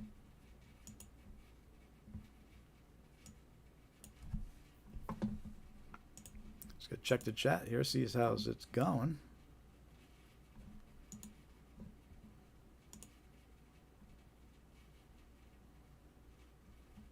Awesome. Got a lot of people on. Excellent. Very good.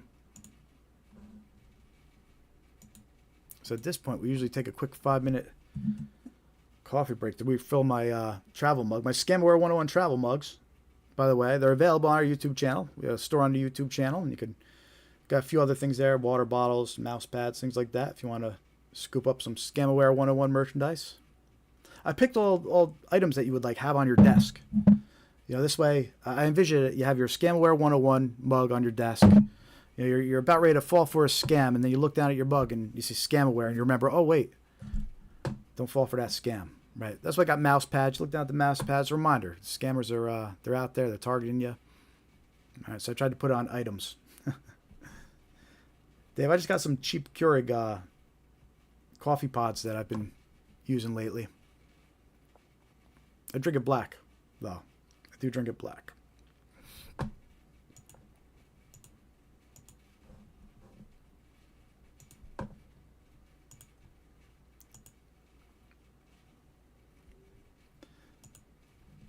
All right.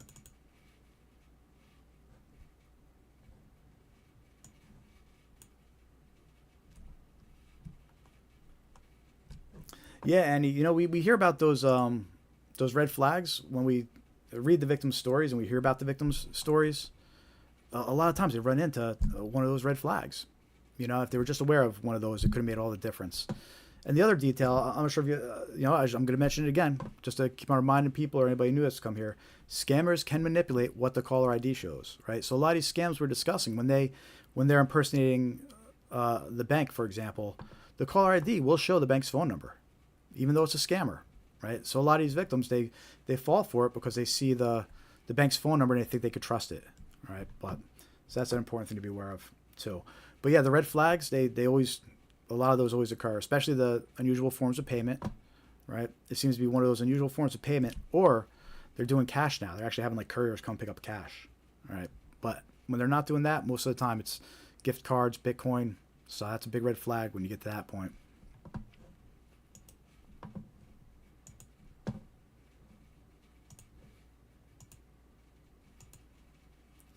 All right, in a minute, I'm going to go refill my coffee mug here. And we got a lot more common scams coming up, though. We're going to go over at 7:10. So in about 7 more minutes, we're going to go into our next batch of scams. And this is actually some of my favorite group of scams. So we've got the fake order scam coming up, where I have examples of phone calls to play for you. I have text messages to show you. And we have a victim story about she fell for an email version of that scam, these fake order scams.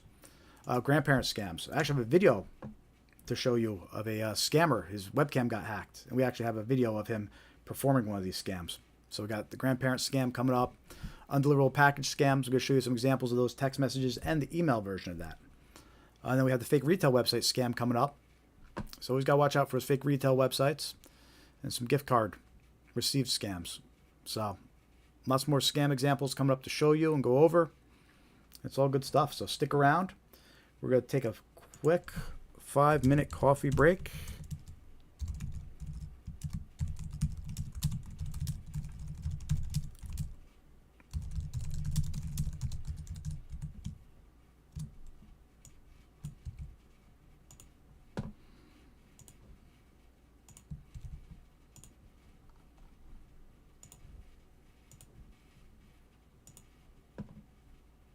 All right, 5-minute coffee break. Back momentarily.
All right, we got a refilled coffee cup.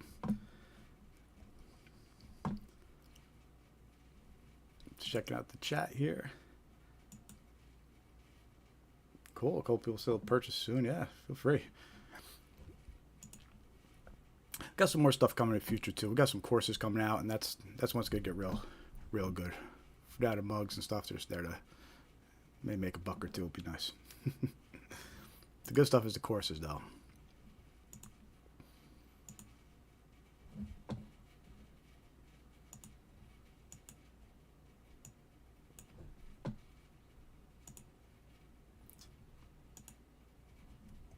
All right, we're gonna get started on the second portion of our live stream here.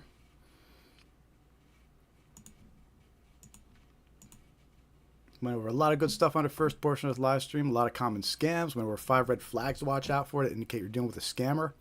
If you're just joining the live stream, welcome. We do this live stream every week, every Thursday, 5:45 p.m. Eastern Time. Go over about 20 different types of scams and show you all sorts of examples, text message examples, email examples, play some phone call recordings, all different variations of scams to watch out for. All common scams are circulating right now, because awareness is key.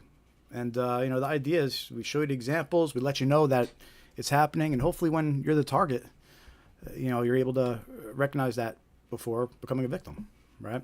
So that's our goal here, to spread awareness and get the word out there about these scams. So hit that thumbs up, give us a like, subscribe if you haven't yet. And we're going to continue the live stream and go into some more common scams here. Starting with a fake order scam. So these fake order scams, sometimes known as fake purchase scams, victims receive a fake notification that an order was made under their account. When the victim calls to dispute the fake order, a scammer impersonates customer support and attempts to steal their personal or financial information. Right, so these fake order scams, we're actually being targeted by these from all directions. And I mentioned it a little earlier. We're receiving text message versions of this scam. We're receiving phone call versions of this scam. And we're receiving email versions of this scam. And their intent and their purpose is just to be a fake order notification that tricks the victim into calling to dispute it. Right? So you'll get a text message that says, hey, an order was placed. If you didn't place this order, call this number to dispute it. You'll get an email that says, hey, an order was placed. If you didn't place this order, call this number. Right? You'll get a phone call. Hey, an order was placed. If you didn't, press 1 to talk to somebody. Right? It's known as a fake order notification. So once you hit 1 to talk to somebody, or if you call back that number, you're actually going to be talking to a scammer. And that's how this works. And I have a few examples for you. One of the most common versions of this scam circulating right now, and people keep on reporting this one to me or one very close to this, are these text messages that they look like they're from Apple. And they say, we have noticed that your Apple iCloud ID was recently used at the Apple Store for $143 paid by Apple Pay pre-authorization. Right. And basically the text message says, it goes through more suspicious sign-in, yada, yada, yada. And at the end it says, call this number immediately to cancel this charge. Right. The whole idea is that you get this message that says your $143 payment was made. You know you didn't make that payment. If you call that number, though, you're going to be connected to a scammer. If you call that number to dispute it, like it instructs you, it's going to be a scammer. And that's how the text message version of this works. And the thing that's tricky about these fake order notifications is they could literally just insert any product or any vendor, right? Any retailer. And we have some more examples of that and some phone call versions of this that we're going to play for you right now. So that was a text message version of this, a common version where you get a message, it says you've made a payment on your Apple and the call number to dispute it, right? Well, what about the phone call version? Well, we got 2 robocalls that are currently circulating that are part of a fake order scam. The first one we play you is going to be impersonates Amazon and claims a MacBook Pro was purchased. Right? And the idea is to trick the victim into pressing 1 to dispute the fake order. And then the second one we play is going to be one that impersonates Walmart, and it says a PlayStation was purchased. So these are robocalls. They're all circulating right now. They're pretty recent. And let's take a listen to the first one here. This call is to authorize the payment of $1,499 for the recent order of Apple MacBook Pro on your Amazon account. If you do not authorize this payment, please press 1 to speak to our customer support representative.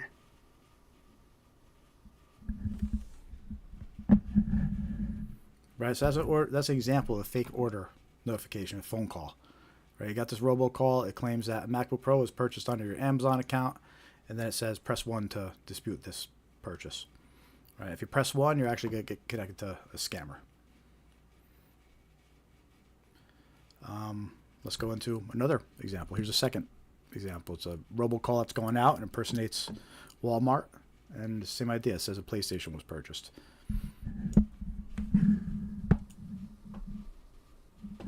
We are trying to contact you concerning an unverified purchase of PlayStation 5 Special Edition bundled with Pulse 3D headset being ordered from your Walmart account for an amount of $859.50.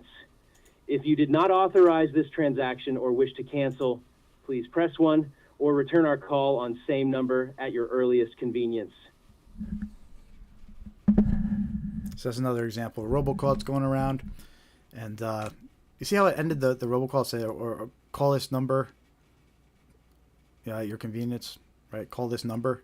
It didn't give you a number to call, just call this number, especially look at the screen. That's a red flag. It's a scam, right? If they don't actually leave a phone number, if they're saying call the number that's shown on your call, it's a scam.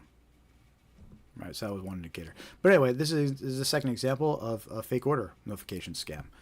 It said that it was with Walmart. It said that a PlayStation was purchased, and the press 1 to dispute or callback number. Right. So we saw a text message version of this scam. We listened to 2 robocall versions of this scam. Right. It was 3 different products, 3 different vendors that they impersonate. Right. They can literally fill it in with anything. So it's important to be aware of how this scam works. This way, when you get that phone call that, fill in retailer here, fill in product here, it shouldn't make a difference. It's just still clicking your head, oh, wait a minute, this could be a fake order scam, And then what you do is you go log into your actual account. You go check your actual account. The one that impersonates Amazon, go check your actual Amazon account, see if there's anything in there. The one that impersonated Apple, go check your actual Apple account, see if anything's going on in there. But don't click numbers or don't click links. Don't call the phone numbers in those messages. All right, be aware that they could be fake order or fake purchase scams. And again, the reason why this one's getting so many people, I mentioned it earlier, is 1, you're getting targeted by text message, you're getting targeted by phone, but you're also being targeted by email. And we have this victim's story about what happened to her. So let me read about, and it's fascinating because it gives you a peek behind the scenes too, a little bit more of what's going on. But this was August 2nd. It's an news article from August 2nd last year. 23-year-old Lincoln woman reported losing $4,100 after falling victim to an identity fraud scam in July. The scam began on July 17th with an email claiming she had purchased an iPhone. Right? That's the fake order notification. She got an email claiming she purchased an iPhone. Right? The woman called the number provided in the email to dispute the purchase and was told she had multiple open accounts in her name across various states. Right? So she gets a fake order notification. She calls the phone number in that email to dispute the fake order. Right? She's connected with a scammer. Now she's talking to a scammer, and now they can do they go into their whole scam narrative and start scamming the victim. But see how the fake order notification works? Right? They pull in the victim with one of those, a fake order notification. And it could come from any direction. Text message, phone, email. Right? So you need to be suspicious of notifications like that. So what I find fascinating about this article, though, is it then goes to give us more details about what happened afterwards. So this is what happened afterwards. So she calls the scammers. She thinks she's calling to dispute, an iPhone purchase. Right? She gets told someone is using her identity. According to police, scammers then connected the woman to a person posing as a CIA agent who instructed her to withdraw $3,600 from her bank account. The next day, she was directed to use the money to purchase Walmart gift cards and send photos and receipts. Additionally, the woman sent another $500 cash card to the scammers. Right? So there's a couple of things that stick out here in this story. And, the gift cards, purchasing gift cards is the one thing, right? We just talked about that on the red flags. And that's so, again, as we talk about more victim stories, you'll see these red flags pop up. But the gift cards right there is a huge red flag. Right? But then they used the whole fake order notification, right? So if you're aware of a fake order notification scam, now you should be suspicious of situations like this. Then they go into the narrative that her identity has been stolen, right? Her money's not safe at the bank. Someone stole her identity, someone has access to her bank account, and they tell her she needs to withdraw the money. Right? That's a common narrative. That's a whole bank impersonation, investigating fraud narrative that these scammers will follow. Right? It's very common. And that's how they trick victims into withdrawing their money. They make the victims think their money's not safe and they need to withdraw it.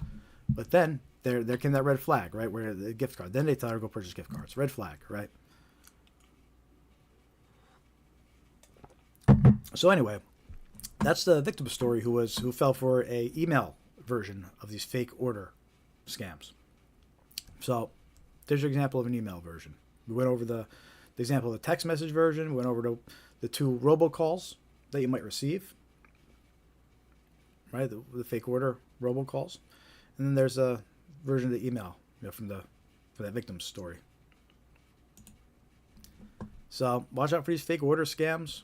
Again, a real common text message one that's going around right now, pretty recent, is this one that claims to be from the Apple Store.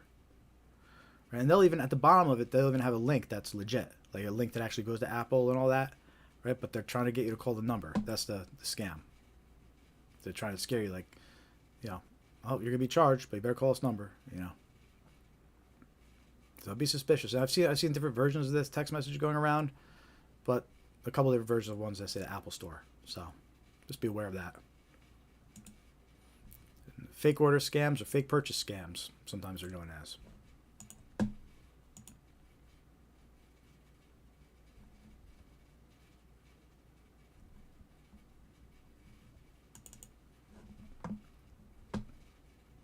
How we all doing out there?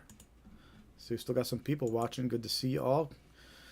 Some new viewers in both streams. We got the wide stream one and a vertical one going. So good to see the new viewers. Say hi in the chat. Give us a thumbs up. Let us know you're watching.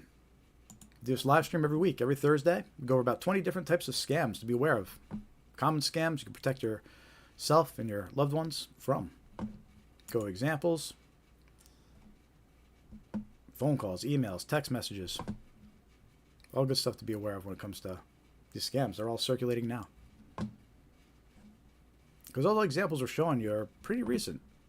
Most of them are at least less than a year old, right? I think there's probably a few here and there that are older, but the bulk of them are less than a year old. Some were just from the recent months. There's all stuff currently circulating, all scams that people are being targeted with. And these are scams that target individuals. These are the scams I focus on most, are the scams that target individuals. Right? There's plenty of resources for companies out there as far as the scams they're being targeted with. Right? And in some cases they get targeted with similar scams. But the scam we're about ready to talk about now, like a grandparent scam, for example. These are scams that target individuals. And individuals kind of get left out of the loop when it comes to training and awareness, and they don't have as many options as companies do, where the employers are getting trained on employee-based scams. So what we're trying to focus on here at Scamware 101, is awareness for individuals. Scams targeting ordinary people. So you could protect yourself, protect your loved ones, right? Just like the companies are protecting their stuff with all the scams that are targeting them. It's up to individuals. We need to protect ourselves too. Scams that are targeting us. So anyway, the next scam that we're going to go over, welcome to the live stream, by the way, if you're just joining us, is a grandparent scam. And this is one of my most hated scams, and we should all be angry about this scam because it takes advantage of our loved ones, right? It targets our parents and our grandparents specifically, and that's why it's called a grandparent scam, because it targets parents and grandparents, and they use us as their kids as bait. And what I mean by that is the scammers will impersonate a distressed relative claiming to be in jail and needing financial help, right? Victims, usually seniors, act quickly to assist their loved ones. The scammers will often impersonate law enforcement, court personnel, and lawyers to extract even more money from the victim. So I'm going to explain this real quick, but then I'm actually going to show you a recording, because we have this great recording from a scam baiter that was actually able to hack into one of these scammers' webcams. And we actually have a recording of a scammer performing one of these grandparent scams. And before we jump into that and I show it to you, I just want to preface it real quick with what you're about to see. So the way these grandparent scams work is they have openers. Those are scammers who initially call the victims. Excuse me one sec. There we go. Sorry. All right, the openers are the ones calling the victims initially, and they're the ones that give them the story of their relative being in distress and needing help, and they'll even impersonate the relative. They'll impersonate the relative, and they'll impersonate a law enforcement officer. Sounds wild, but we're about ready to see it on the video that I'm going to show you momentarily. And basically what this opener does is they're in charge of telling the whole story to the victim, and then eventually they tell the victim, now stand by, because we're going to call you back. And that's when the closers, the other scammers, start calling the victim back. And those closers, they impersonate law enforcement, court personnel, lawyers. They just jump from one identity to the next identity, taking as much as they can from your loved one, from your parents, from your grandparents, whoever that they've gotten on the phone. And again, they're using you as bait. They're telling them that you're in trouble and you need the assistance, right? And again, it sounds, you might be thinking to yourself, well, how could that be made believable? But we're about ready to watch a video right now of an opener and how they do what they do, right? So watch this video, and there you go. We'll talk about it afterwards. It's fascinating, though. Wait until you see this. Oh, Mom, I had a car accident. Huh? I had a car accident, Mom. Is this Linda? It's me, Linda. Where are you? I got a car accident. What happened? I'm gonna put the officer on. I got arrested. You got arrested? Hi, ma'am. Yes. Hi, are you Linda's mom? Yes. What I'm gonna need you to do is grab a pen and paper and write down Linda's case number, ma'am. I need you to hurry up, please, ma'am. Case number? It's the number 2. 2? The letter B as in boy. Can you read that back to me? 2 B. Now, I'm gonna read what's going on, ma'am, okay? Okay. Linda was involved in a car accident. It was stated in the police report. She admitted that was her fault. While she was driving, she was using her phone. That's what caused the accident, ma'am, okay? Oh, man. The woman that was driving the other vehicle was 7 months pregnant. We had to rush her into the nearby hospital. She might lose her baby. Oh, really? Yes. Now, we actually confiscated her cell phone for legal evidence, so she cannot receive or cannot make calls. This is going to be her only last call. Are you with me, ma'am? Yes, I am. Now, she actually wrote a note down here saying that she didn't want anyone to know about this. Let's honor her wish for right now because it's too much for her right now. That's what she's saying. Okay. What I'm going to need you to do, ma'am, is stay by the phone and wait for the lawyer to call, okay? Okay. Okay, bye-bye, ma'am. All right, bye. All right, so you see that? That was actual video of a scammer who's doing one of these grandparent scams. He was located in the Dominican Republic, and he was actually recorded by someone that was able to hack into his computer and record that. I think the guy's name on YouTube was actually Scam Sandwich. He was the guy that was able to get in there and actually record that scammer. So it's a fascinating video to see of him actually doing the grandparent scam, how he actually calls the person, you hear her answer, and he immediately impersonates the loved one in distress, right? And he makes it sound like he's crying. So it's hard for a loved one to tell. Like, it's real quick, it just sounds like the loved one's crying. They say they need help, right? And then they hand over the phone, right? The loved one barely has any time to recognize it's not their child, okay? Then they hand over the phone. The guy, then he switches over immediately and he starts impersonating the police. Okay, so he impersonates the loved one and immediately starts impersonating the police. And it's fascinating to watch him do that because there's a few things to note, right? First of all, you start hearing the police chatter in the background. He's got the police radios going to make it sound more believable, right? And then he says that he's confiscated your loved one's phone, right? And he says that so you don't try to call them, right? Your loved one's not there. They haven't been, they're not locked up, but he just says, I've confiscated your loved one's phone. All right, so let's just try to convince him not to call. And then there was that request for secrecy where he says she's embarrassed about the situation and asks for you not to tell anybody, right? That's that request for secrecy that we talked about, that red flag. So, but it's a very convincing narrative. And you can see how he plays both parts when he does the whole crying and makes it sound like a loved one in distress. So again, this was an actual scammer in the Dominican Republic, and this was the opener, right, that we talked about. I don't have a video of the closers, but that's why I ended with him saying, now stand by and we'll be reaching out to you. That's when the closers take over and they start impersonating every agency after agency after agency to extract everything that the victim has, right? First they'll impersonate the police, then they'll impersonate court personnel, right? Then they'll impersonate lawyers, right? So that's how a grandparent scam works. And again, we should all be angry about this type of scam because it targets elders, it targets, our grandparents. It does take it certainly takes advantage of the elderly and older folks, So as a grandparent scammer, he was actually so he was in the Dominican Republic, and what's interesting, we have a news article from August as well, and I don't know if this is the same scammer, but there's an interesting news article about grandparent scams, and it mentions these scammer group from the Dominican Republic that got busted and sent to the U.S. So basically, it says that, according to the indictment, the conspirators engaged in a long-running grandparent or family in need of bail scam against hundreds of seniors across the United States, including in New Jersey, New York, Pennsylvania, and Massachusetts. It said that he led a network of call centers, right? Because again, you're dealing with these scammers in call centers. You know, this is their job, to call people all day and answer phones all day and scam people. So this guy was managing one of these call centers, at least one of the people mentioned in this filing. And what they did is, detailed in court filings, members of the conspiracy referred to as openers, right? And that's what we just watched on that video, was an opener. They called elderly victims of the United States and impersonated the victims' grandchildren, children, or other close relatives. The call centers used technology to make it appear that the calls were coming from inside the United States. Typically, the victim was told that their grandchild had been in a car accident and was arrested in connection with an accident and needed help. That's exactly what we just watched happen, right? That was the narrative that this opener, that video that we just watched of the opener, that's the exact narrative he followed.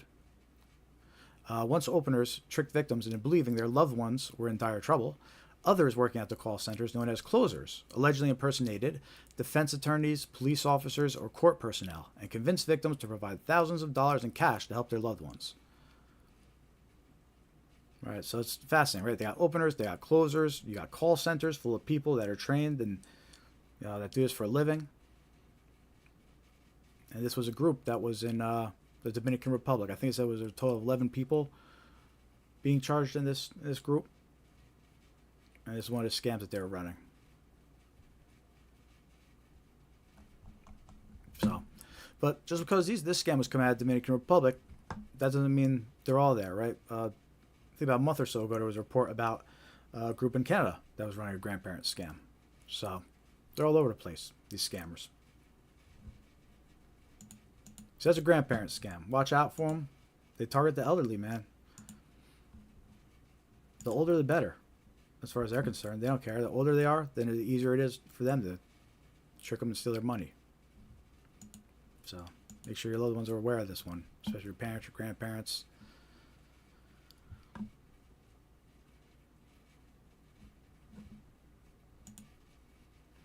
All right, got a lot more scams coming up. See some more viewers. Say hi in the chat. Let us know you're watching.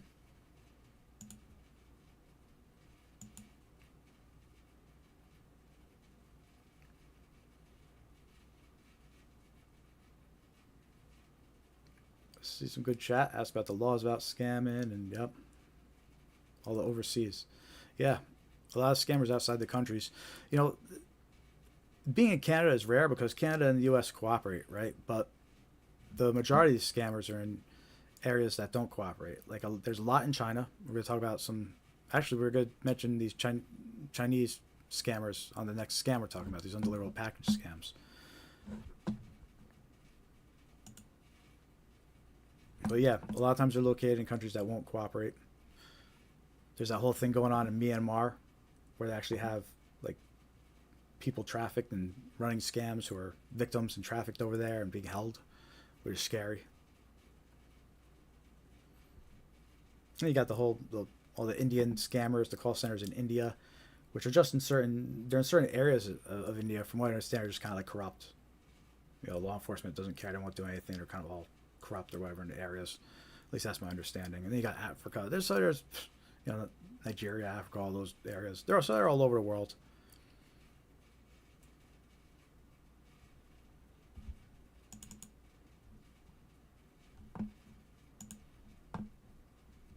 Of course, there's scammers at home too, but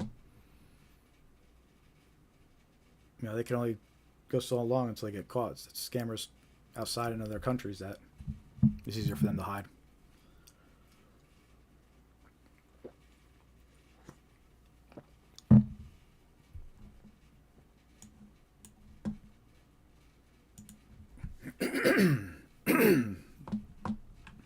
Excuse me.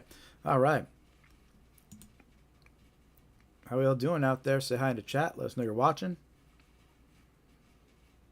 Yeah, John says he's got an elderly cousin that he always has to make sure, is watching out for these scams. And hey, that's important. We got these elderly relatives. You know?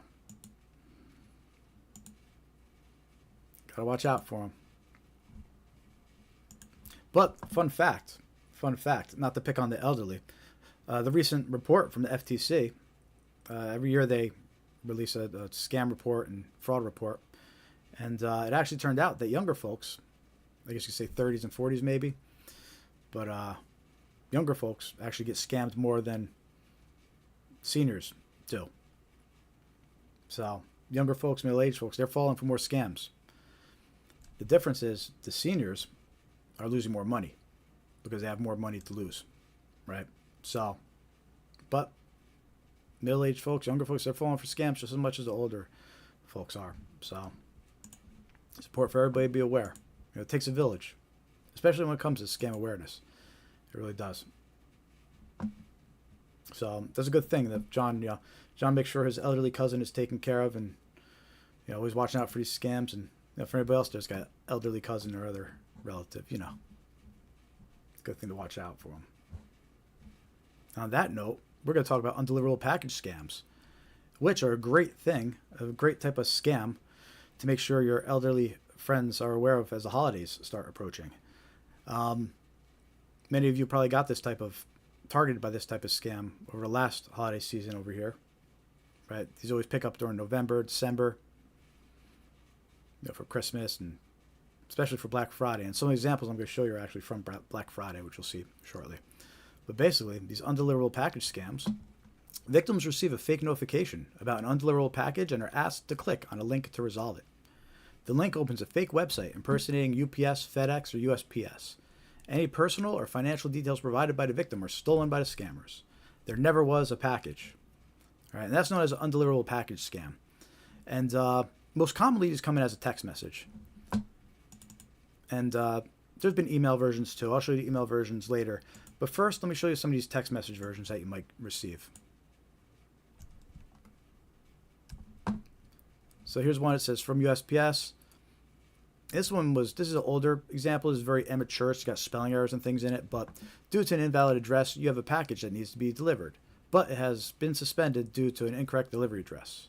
If you do not update your address before 24 hours, your package will be returned to sender. To delivery your package, please update your address by click the link below. And it's got some fake link to click or whatever. This one is a great example of how grammar and spelling and you could tell that this isn't a real text message. It's not a legit text message. So unfortunately, you can't count on that red flag as much these days, but it's a good example of, if you do get something with spelling errors like this, grammar errors, regardless of what type of text message it is, be suspicious. It's not professional, and it's probably a scammer. In this case, it's an example of one that's doing an undeliverable package scam. They're telling me I have a package, it can't be delivered, and it's trying to get me to go to a website to pay for it that re-delivered. Here's another example. This one, the USPS package has arrived at the warehouse and cannot be delivered due to incomplete address information. Please confirm your address in the link within 12 hours. And it's got the link to the fake website. It's going to try to steal your personal details, your financial details. And here's that instruction, that red flag we talked about earlier, where it says, please reply yes, then exit and reopen. There's that instruction you see on a lot of these scam text messages. So if you see that, it's a big red flag too. Scammers, they want you to reply yes, because then they know, it's an active number, you're reading, you're replying. And also, it'll activate their malicious links, right? So they'll be able to send you more messages, the links will be clickable, and so it's better not to interact at all with these types of scam text messages. Let's look at a couple more examples of these undeliverable package text messages. Here's one that was sent to me. It was actually a group text message, and they renamed it to USPS to make it seem like, to make it stick out and seem more legit, I guess. And it says, since the package does not have a house number, the package transportation is interrupted. Please update, and it's got a link to click. There's a couple more examples. These examples actually had files attached. All right, so this first one had an HTML file attached, and they make it look legit, like it's got the USPS logo on it. Dear customer, your package has arrived at the distribution facility, but we are unable to deliver it due to incomplete address information. Please click on the HTML file above to update your address. All right, but don't, which is, by the way, never open attachments. Never open attachments from unsolicited communications, right? You get a random text message like this, it's got attachment, don't open it. especially if it's HTML. Here's an example. That's the same deal, except it has PDF attached.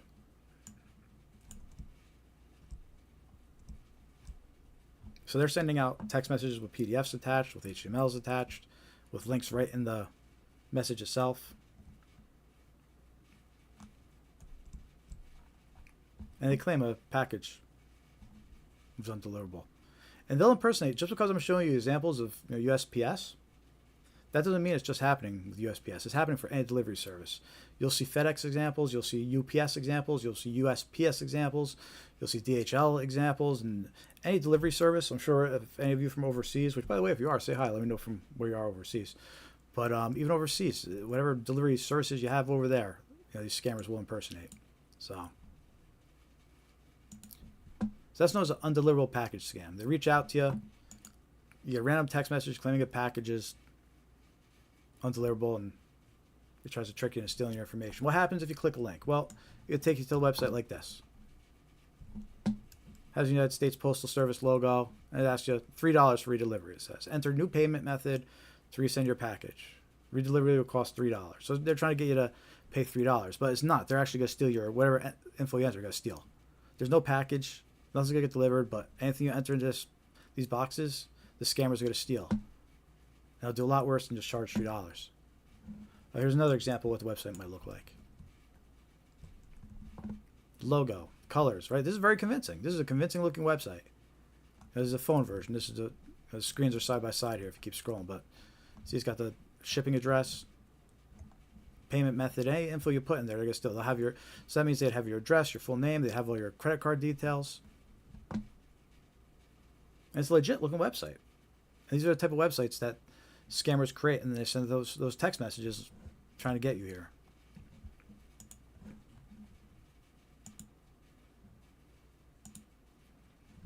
So that's an undeliverable package scam. And I do have a story I'd like to share about this undeliverable package scam.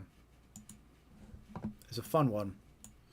And it came out when all these undeliverable package scams are happening last November, December. Or in this case, August. So I do start a little early. So it was a Wired news article. It came out in August 2024. And I love this story because basically what happened was a woman fell for this, a guy's wife. But I guess this guy, the husband, was good with tech, and he decided to hack and infiltrate the group that was sending out these scam text messages. So he actually hacked and got into the systems that these undeliverable package scammers, the ones sending out these text messages, he actually got a peek behind the scenes to see what was going on because he hacked in there. All because they tricked his wife. So he's like, so I think that's a great story. But he found out some interesting things, right? So first of all, this was that Chinese-based, is a triad network. Right? It's Chinese-based, Chinese-speaking group behind, at least in his case, these undeliverable package text messages. Who knows? There's probably other groups too, but in his case, it was this Chinese group that was doing it. And they were sending out 100,000 scam text messages per day globally, right? So that gives you an idea of what these scam groups are capable of. 100,000 scam text messages per day. Undeliverable package, undeliverable package, undeliverable package, right? So, and this was back in August last year. So they could probably do a lot more now. Right? So that's the first thing that he found that this article mentions. Right? It mentions that it was a Chinese language group behind the campaign. And some other things he found out was, in total, they had 438,669 victim credit cards. Right? So almost 500,000 credit cards that these scammers that were sending out these undeliverable package scam text messages, they had almost 500,000 credit cards on file from victims that fell for it. He said many people entered multiple cards. He said they had more than 50,000 email addresses were logged. And some of them, 20 military or government email domains, he said. So, sounds like military and government people were falling for a scam too. But 100,000 text messages a day, and again, almost 500,000 credit cards. This is an older article. This is from late last year, but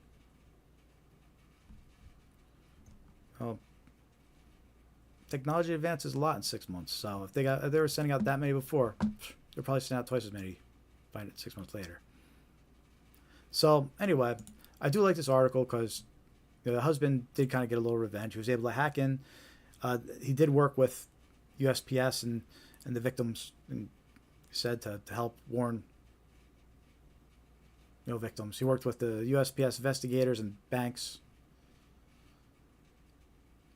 So there's some good news out of it, and it gave us a peek behind the scenes, right? 100,000 text messages a day. Those undeliverable package scammers, and that's just one group. That's just this one Chinese language group. Again, who knows how many other groups are behind it, right? So interesting article, interesting info about the undeliverable package scams that were circulating towards the end of last year, and now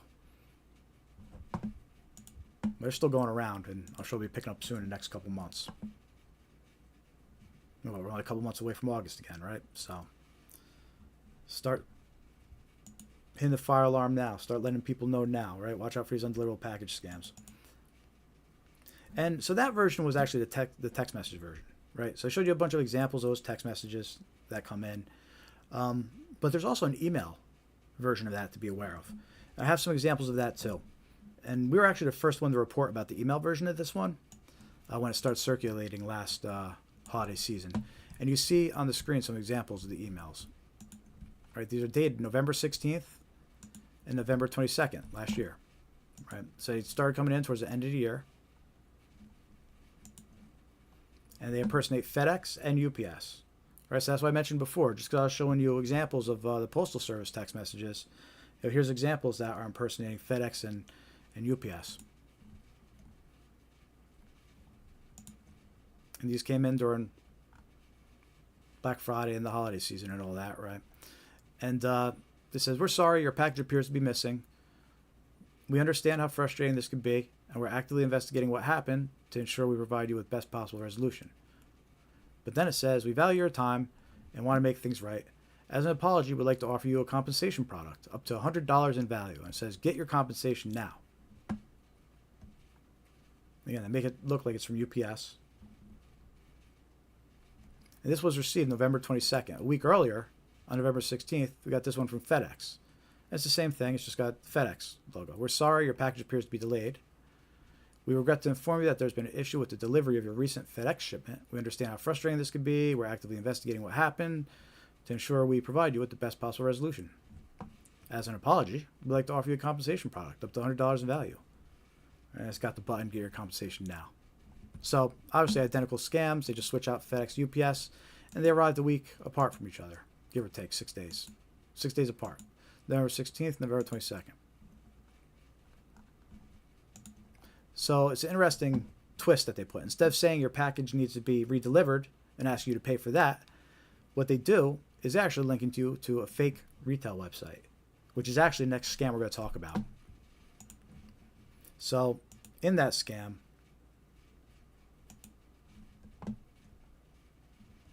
bear with me 1 sec.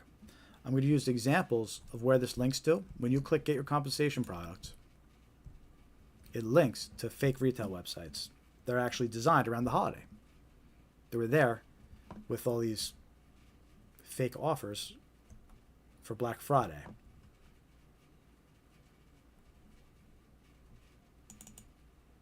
So if you clicked on Get Your Compensation Now, which, by the way, just going back to these undeliverable package warnings, these scams, right?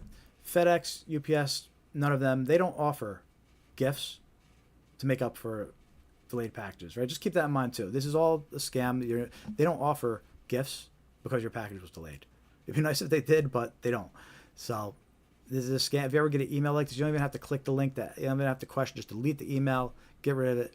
Know that this is a scam. FedEx, UPS, they don't offer compensation, random compensation offers like this. So be aware of that this holiday season as you start seeing these undeliverable package scams start coming in. And they don't send you text messages like the ones I showed you earlier either. You could opt in if you want updates about a specific package, but you don't get text messages for packages that are randomly supposedly being sent to you. So, but anyway, so be aware of those undeliverable package scams, especially these email ones that flew under the radar last season, but I'm sure it's going to be around again this season soon. What's interesting about that scam is the second version of it. It evolves into a fake retail website scam, right? It evolves into a website that offers products that are too good to be true and deals that are too good to be true. Basically, these fake retail website scams, scammers create fake websites to sell products that are never delivered. Victims are lured in by unbeatable deals and lose money once they pay. These scams often target holiday shoppers or those seeking trending items, right? And here's an example of a fake retail website page. And this is one of the compensation products that were offered in the last scam. So remember where the undeliverable package scam where it said click here for a compensation product? This is actually a screenshot of where one of the products it offered. And they offered wireless headphones. But it's also an example of a fake retail website.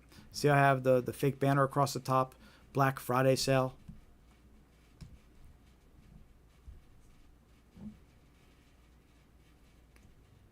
And you could be delivered to these fake retail websites in many different ways. You know, the first example I showed you was that fake email that impersonates FedEx and UPS, right? But it could be any other type of fraudulent email. One could just say it'd be a fake customer appreciation email or fake holiday offer email, right? And it claims you could get this $175 pair of wireless headphones, just pay for shipping. That's what the scam is. You'll never get the product and they'll steal whatever you enter, whatever payment information you enter. Which, by the way, that was a scam of the second undeliverable package version, right? The email scam where they say, where they offer you a product. This is how eventually they steal your details. They offer you a product, and you end up on this page, and they trick you into thinking, okay, I can get this $175 pair of headphones, for $8 shipping. And that's a scam. Here's another page that was offering another product. It was offering a portable heater. Same value, $175, but you get it, just pay $8.69 with shipping. The same Black Friday banner up there. But again, this is a fake website set by scammers. It's built specifically just to steal any information you enter, any payment information. And a lot of times the red flag is the offer where they say just pay for shipping. If they're offering you a product that they claim is $100, $200, just pay for shipping, be suspicious. You know, do some research, look into it, see if other people ever got anything off the sites. Here's another example, the third example of the page. And again, all three of those were offered as part of that compensation package email in the last scam. But they're good examples of fake retail websites because you could end up here in many different ways. You could be browsing Facebook and you see an ad that says, get your earbuds now. $175 value, just pay for shipping. And you could end up on a fake retail page like this. You could be browsing, searching Google for something, and a sponsored result comes up linking to this page. Get your free earbuds, just pay for shipping. You'd be on a news website or a site that you know is real and legit, but they use a third-party ad provider, and suddenly you're seeing an ad that says, get your wireless earbuds worth $175, just pay shipping. But it's a scam. This offer is too good to be true, and it'll deliver you to these fake retail websites. So you could end up here in many different ways. And again, this type of scam picks up during the holidays. That's important to remember. Not just the undeliverable package scam, but also the fake retail website scams where they're offering you these products for these too good to be true deals. Right? $175, but saying only $8 shipping. So those are all examples of fake retail website scams.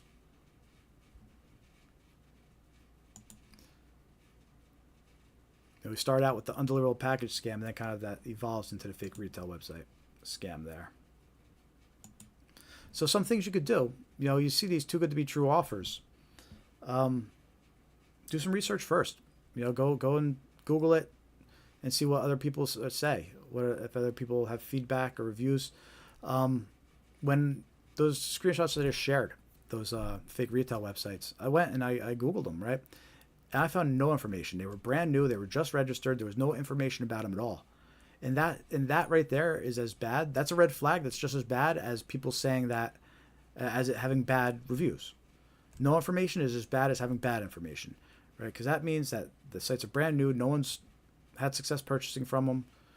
And that's exactly what scammers do. They register these websites, put them up real quick, and there aren't any reviews or any details about them yet. So that's a red flag.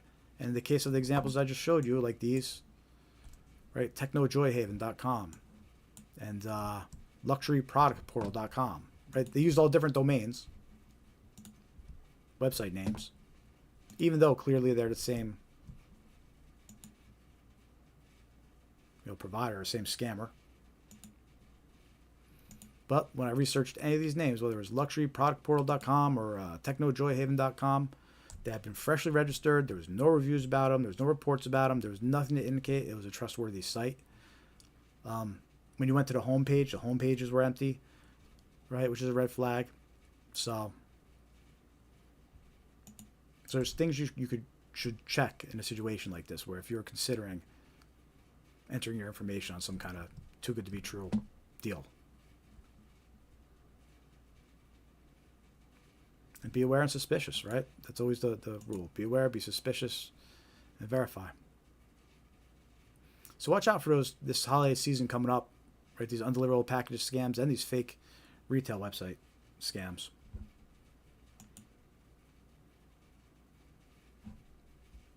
Now we got the 4th of July coming up in a month, right? So watch out for fake scams offering free flags, just pay for shipping, things like that.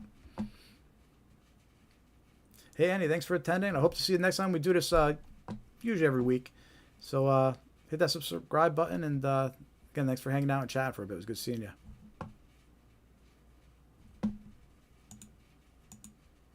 Yeah, Dave mentioned in chat there's also a way to check when a website... I did that too. I went and I checked when the websites were created. They were all freshly registered.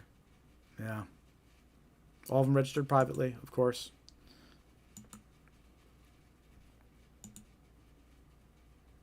I'm going to show you some tools a little later in this live stream too that you can check a website with. We actually have on a Scamware 101 website. I'll show you right now real quick. You go to scamware101.com, and we're going to talk about this section later, but we have the tools and software section here. And towards the bottom, we have some website safety lookup tools here. There's just additional ways you could check too, right? We got the Norton Safe Web. You see if there's any community ratings or reviews about a website. We got the Google Safe Browsing. Google will tell you if the text of the website is unsafe and dangerous. We got Virus Total, which will tell you if there's any malware or other breaches or other details about the site. So there's some lookup tools we put on our website too here. But just Googling it, just Googling a website name too, and if nothing comes back, it's a red flag. It's just as bad as if bad reviews come back. It's no information, you know. We got one more scam to show you, at least in this batch, and then we're gonna go into tools and software a little bit. That's just a gift card received scam, and this is the email version of a gift card received. We're actually going to show you a physical version of this one a little later. But in these gift card received email scams, a victim receives an email notification that they received a gift card. When the victim attempts to activate the gift card by clicking a link, malware is installed on their device, or a fake website is opened to steal personal information. Right? So you get these offers in the email. And you want to be careful. You don't just want to activate every single free gift card offer you receive. Always be suspicious of links. But an example we're going to show here is this one claims that you received a $50 gift card, a Venmo gift card, right? Your company has given you an employee rewards card. Activate your card today. Okay. Well, before you go clicking the activate link, reach out to your employer and see if they actually sent you this card, right? Confirm it's real. Confirm they actually sent it to you. If it claimed to be from a family member, reach out to that family member and see if they sent it to you. I mean, you would want to reach out and thank them anyway, right? So use the opportunity to verify they actually sent it to you before clicking a link. Because you can click that activate link, and it could be take you to a malicious website, installs a virus, it asks you to link it, or it asks you to enter personal information or link it to an existing card that it steals. There could be so many scams once you click that activate link. Now, be suspicious of any offers that just randomly come in claiming to be from a retailer. for a gift card. But the ones you can verify, reach out to that family member, or in this case, that employer, and confirm, hey, did you send me this gift card? That's how you would handle these fake gift card scams that you get in email.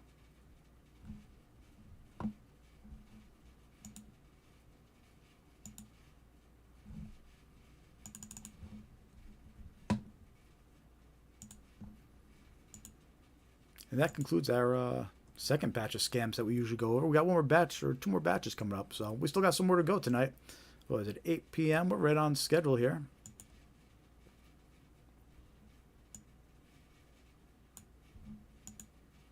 And I even have the page open already, because this is the portion of the live stream where we talk about tools and software that you could use to protect yourself, which we've tried to compile into a useful list and put them under the resources on our scamaware101.com website. Because we are trying to build our website into a one-stop resource and the place to go for scam awareness information and related topics. But first, if you're just joining, thank you for joining our live stream. We do this every week, every Thursday.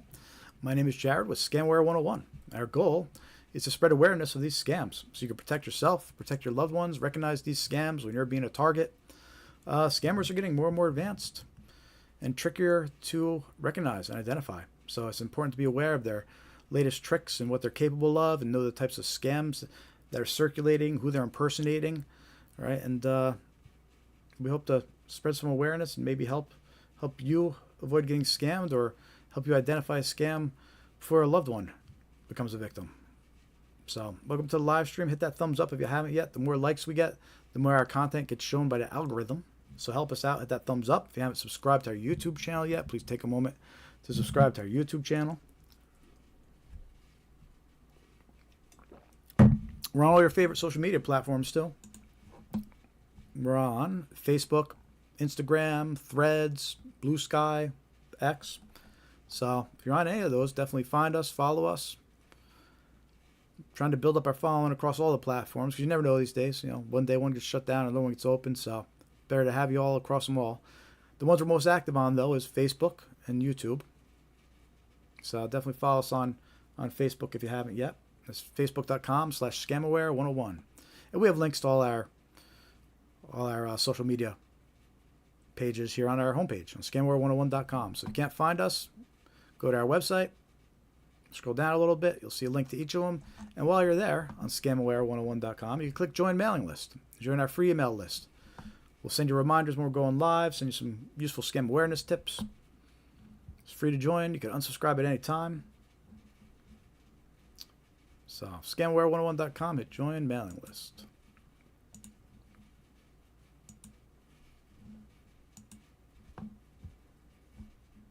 All right, so let's talk tools and software. So, scamaware101.com, tools and software section. The first 4 links that we have here are data breach lookup tools. And let me tell you why these are important. First of all, what these data breach lookup tools do is they tell you if any of your private information linked to your email address or your phone number has been exposed in data breaches. Meaning, these third parties that you've used, retailers that you've used, services that you've used, your doctor's office, etc. These third-party services, they get breached. Their data gets stolen. Right? Hackers get in and they steal your information from these third parties, unfortunately. Right? So tons of your information is out there on the internet for scammers to purchase. A lot of it's being sold on the dark web. There's nothing you can do about it. And a lot of it could be scary information, including passwords. So passwords that you use for your services might already be exposed and available to these scammers. Your social security number might be exposed and available to these scammers. So there's these data breach lookup tools that you could use. I have links to 4 of them for reliable, trustworthy, well-known ones that you can use. They're all free to do the lookup. Some of them try to sell you identity monitoring and things like that afterwards, but that's fine. The lookups themselves are actually free. And you should definitely use each of them and see which ones or what information has been exposed because of data breaches. Ones that are attached to your email address, ones that are attached to your phone number, and do all four. A couple of them take email address and phone number. Check each on the ones that do. But you'll be surprised about what information comes back. And it's important to know.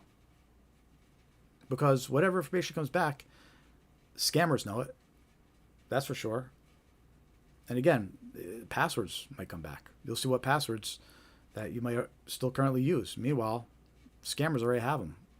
The bad guys already have them. So it'll be important to see what information about yourself is out there. And you do that by doing these quick data breach tools. They take 2 minutes. Just hop over to each of these links, pop in your email address, pop in your phone number, and see what that has been exposed. Next section here on our tools and software and tools page, we have a few affiliate links. Actually, we got approved as an affiliate for NordPass and Malwarebytes. So we put a couple links up here for you to save some money. And they're on software that we would have put links here to anyway. NordPass, NordVPN, well-known, industry trusted, good software. I've used them both before. I have no problem recommending them. I feel fine recommending them. NordPass and NordVPN, good pieces of software. So if you need a password manager, which you should be using a password manager, or you're considering purchasing NordPass, here's a link. Save 56%, get 3 months free. It ends up being like $45 or something like that for like 2 years. I think like $35 for 2 years. So use my link, get that big discount. We get a little bit of cut too. So that's for NordPass. NordVPN. Almost everybody knows NordVPN. It's known across the industry. If you're going to use VPN, Nord is usually the way to go. Save 72%. So we have the link here. Get up to a year free. Save 72%. NordVPN. If you need a VPN or want to use VPN, click our link and save a nice chunk of savings. And we got a link to Malwarebytes Premium, which is an awesome piece of software. We have some free software we're going to discuss too, which we'll talk about Malwarebytes free. But Premium has real-time protection, whereas free, you just have to run it on demand every time. You got to run a scan manually every time. But Malwarebytes Premium, it's real-time protection. So it's good software. A lot of people know about it. If you're thinking about upgrading to Malwarebytes Premium or purchasing Malwarebytes Premium, use my link, save 25%. So links there for you. Take advantage of it if you're thinking about purchasing that software. That's it for affiliates that we put on here. Got approved for a bunch of others, but I don't want to get NordPass on here. Malwarebytes, they're most relevant to what we're doing here. I just didn't want to put any old software links on here. So anyway, if you're thinking about buying some software, check those out. Use my links, save some money. And as far as free software goes, we have a link to Malwarebytes Browser Guard here. I've been using this for months now, and I added it to this list here because it's free, and it's just a browser extension. Add it to Firefox, add it to Chrome, right? And it blocks ads and scams. You know, it's not 100%, but it definitely blocks a lot of annoying ads and a lot of annoying scams that I would usually get when I'm browsing the internet. So I like it, so I put it here. It's useful. Check it out. It's free again. Then we got Malwarebytes free. I mentioned Premium earlier, but we got Malwarebytes free, which is a great piece of software. Download for free, run a scan on your computer, and see if you got anything nasty on there. It'll help clean it up if you do. But I've been using Malwarebytes free for years and years.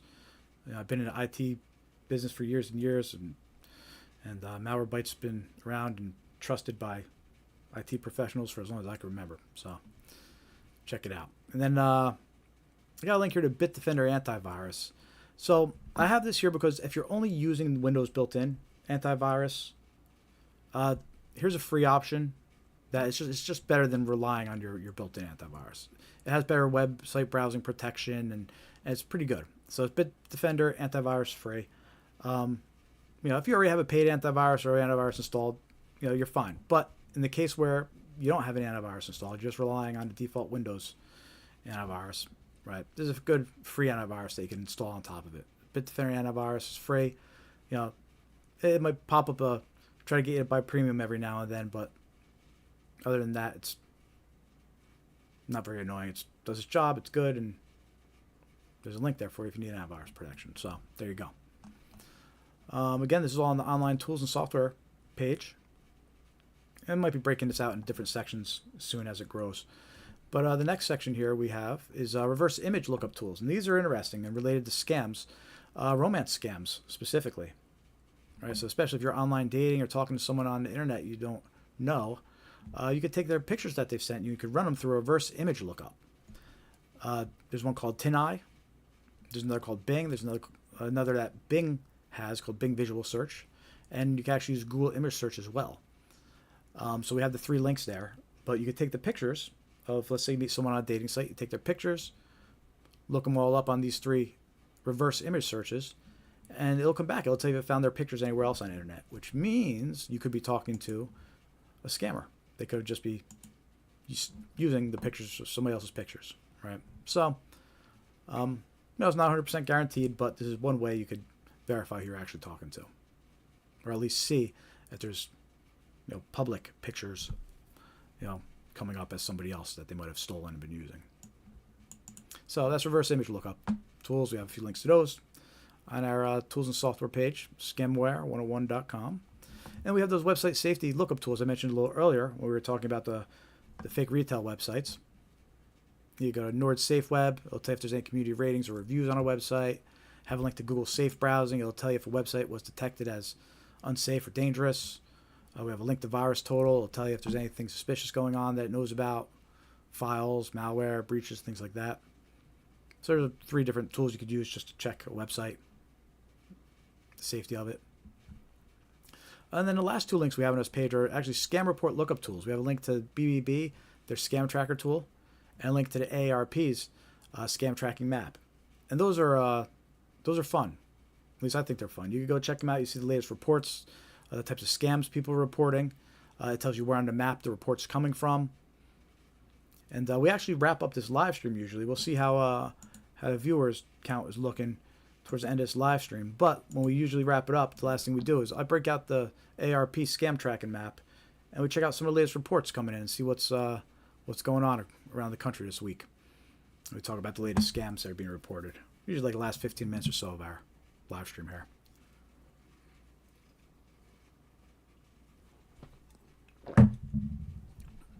And there we go. That's the tools and software page over on scamware101.com. Again, you get tipped by going to our homepage here. And tools and software. You see the link right here. That's just some of the resources we're trying to compile and list on our website related to scam awareness.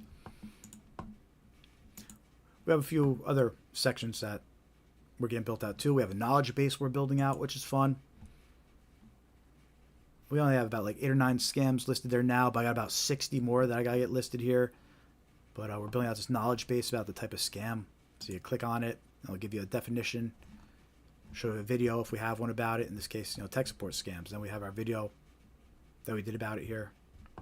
Which, by the way, you can see on our YouTube channel later if you want. So subscribe to our YouTube channel, check out our videos later.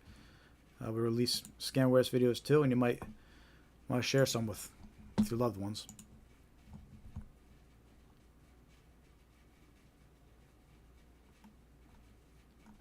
And then, of course, while you're on our website, join our free email list by clicking Join Mailing List.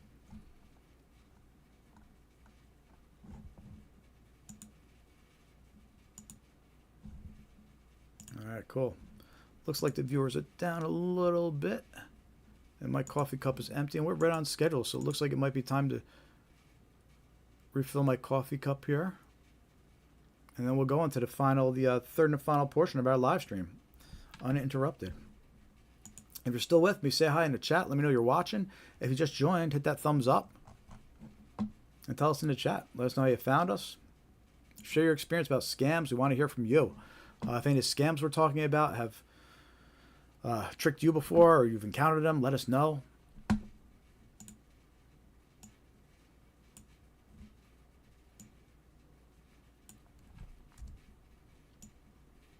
We do this live stream every week. And our goal is to spread awareness about common scams so you can protect yourself, protect your loved ones. We start at 5:45 p.m. Eastern time. So we're about 2.5 hours in, give or take. Yeah, we're about 2.5 hours in. So probably got about another hour left after I fill my coffee cup here. But we still got some more good scams coming up. We have Social Security scams. And then we have IRS and tax season scams. A scam that I'll call it a discount scam for now, but we have a recording of a Comcast discount scam, actually. So if there's anybody with Comcast, you might want to stay tuned for that one to be aware of this scam that I'll be talking about in a little bit.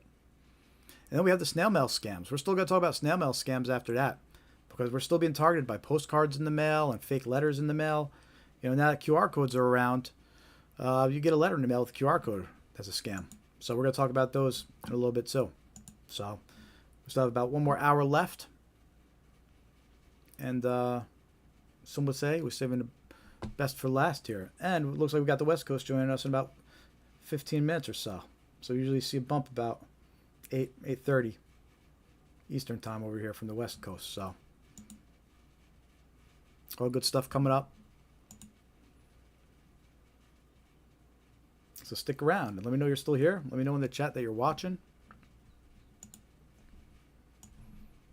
We're going to go on to our second coffee break. We'll be back in 5 minutes. And then we shall continue.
All right.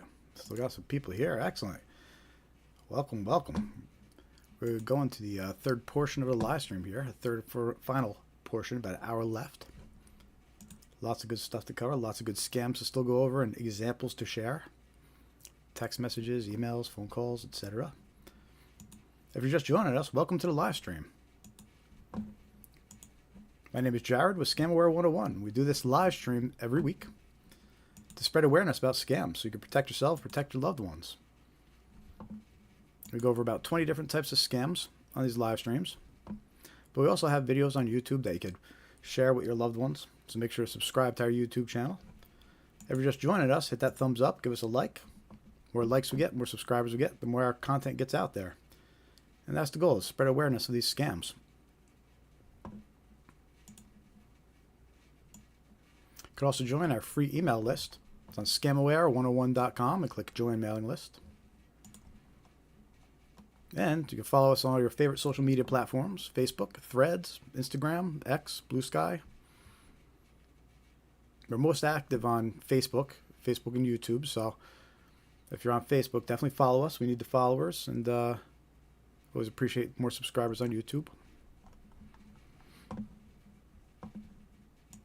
And if you're just joining us, say hi in the chat, and any scams we're about to talk about or any examples I show, let us know if you've encountered them in the chat too.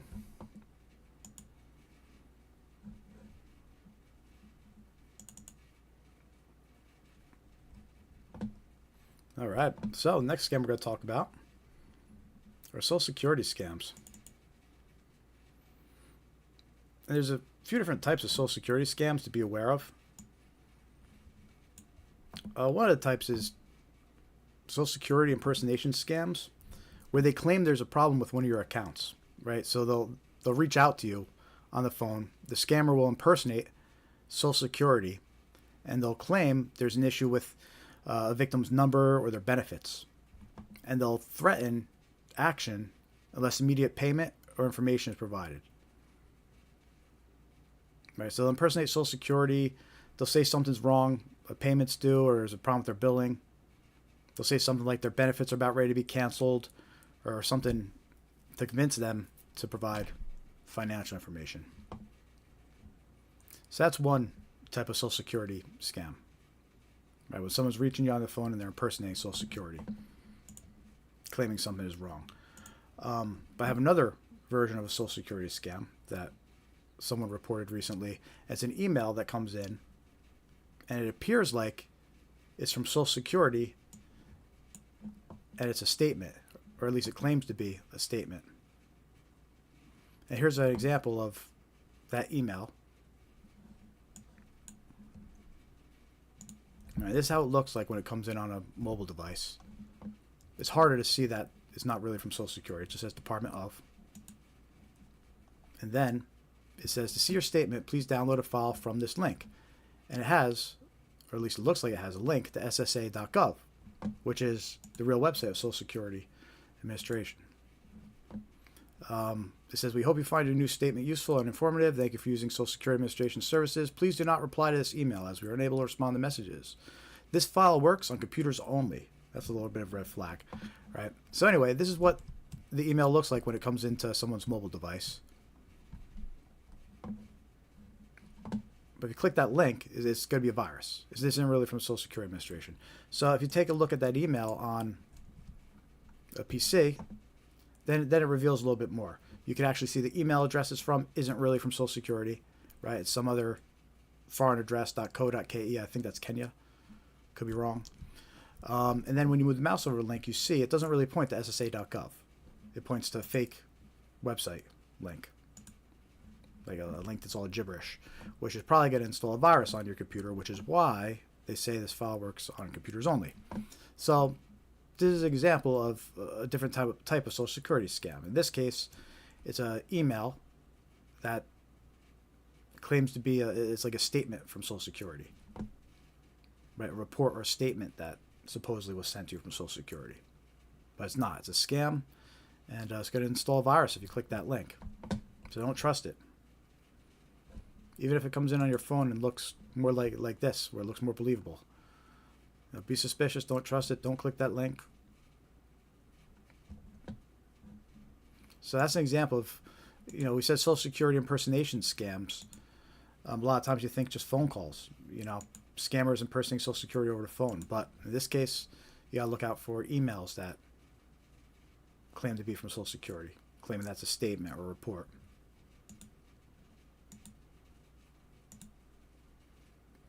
So, Social Security scams, be aware of them. They're happening.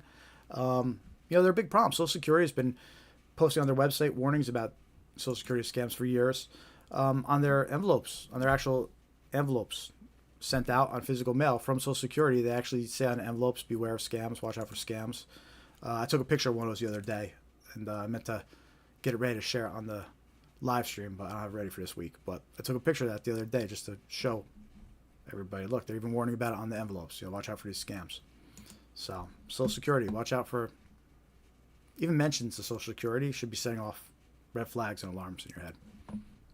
Especially as changes with Social Security start happening and it starts getting media attention or talked about, and scammers pay attention to that stuff. And Social Security is always a hot topic when things are being reported about it, like changes to it or possibly doing this or possibly doing that. Scammers are going to take advantage of that, and they're going to start sending out these scams like based around that. So always be aware of any mention of Social Security, whether it's somebody calling about it or an email referencing it. So that's Social Security scams. Let me know in the chat if you guys ever gotten any scams like that, or heard about somebody getting scammed like that.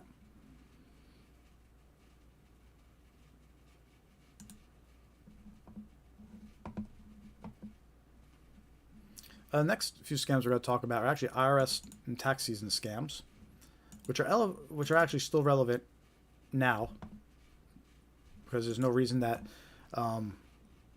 these scams we're about to go over need to stop after tax season. They still run them a few months afterwards, and we'll go over why and how in a few minutes. But let's talk about the tax and IRS impersonation scams. And this is similar to Social Security ones we talked about. There's different tax and IRS scams, right?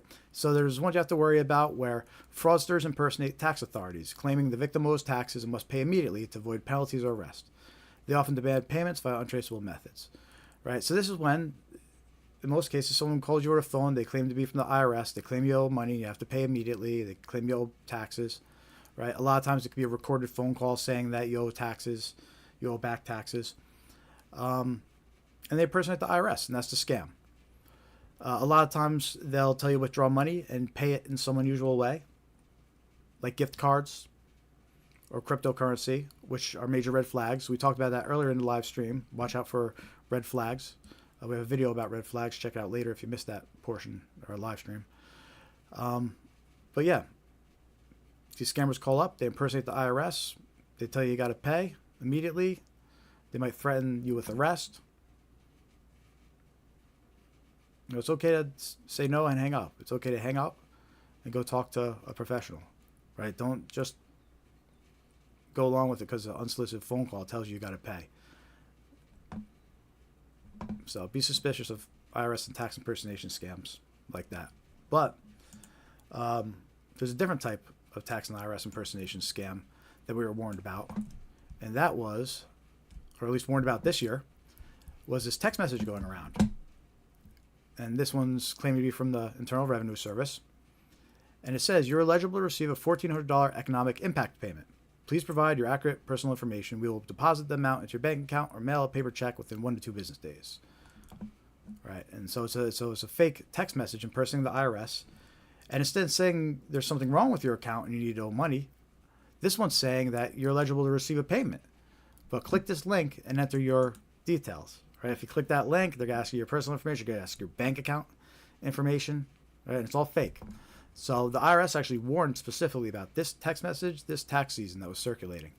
I know somebody that received this text message, and they thought to themselves, it was after they already filed their taxes. So they thought to themselves, okay, I'm being notified about an economic impact payment I could get. Right? And he thought it was because he filed his taxes. I filed my taxes. Now they're letting me know I got an impact payment. Right? But it's all fake. It's all a scam. So even though tax season is technically, I guess, over, you can still get a text message like this and be fooled. Yeah.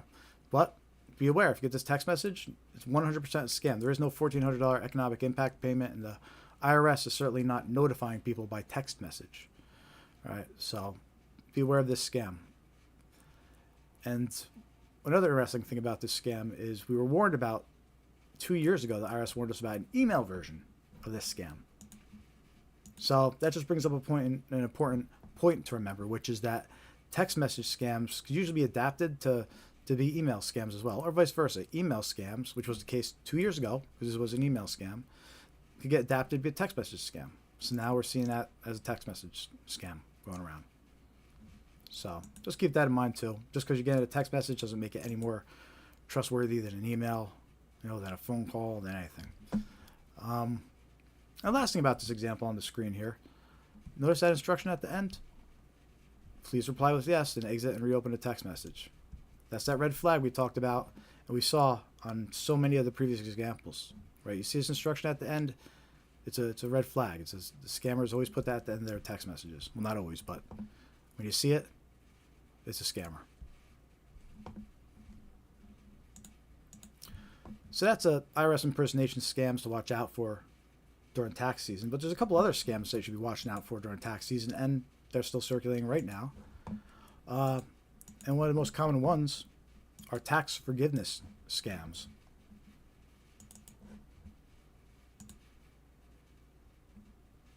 And in this case, these tax forgiveness scams, these are actually third parties that are promoting the services. Sorry, I'm just getting the robocall up here and ready.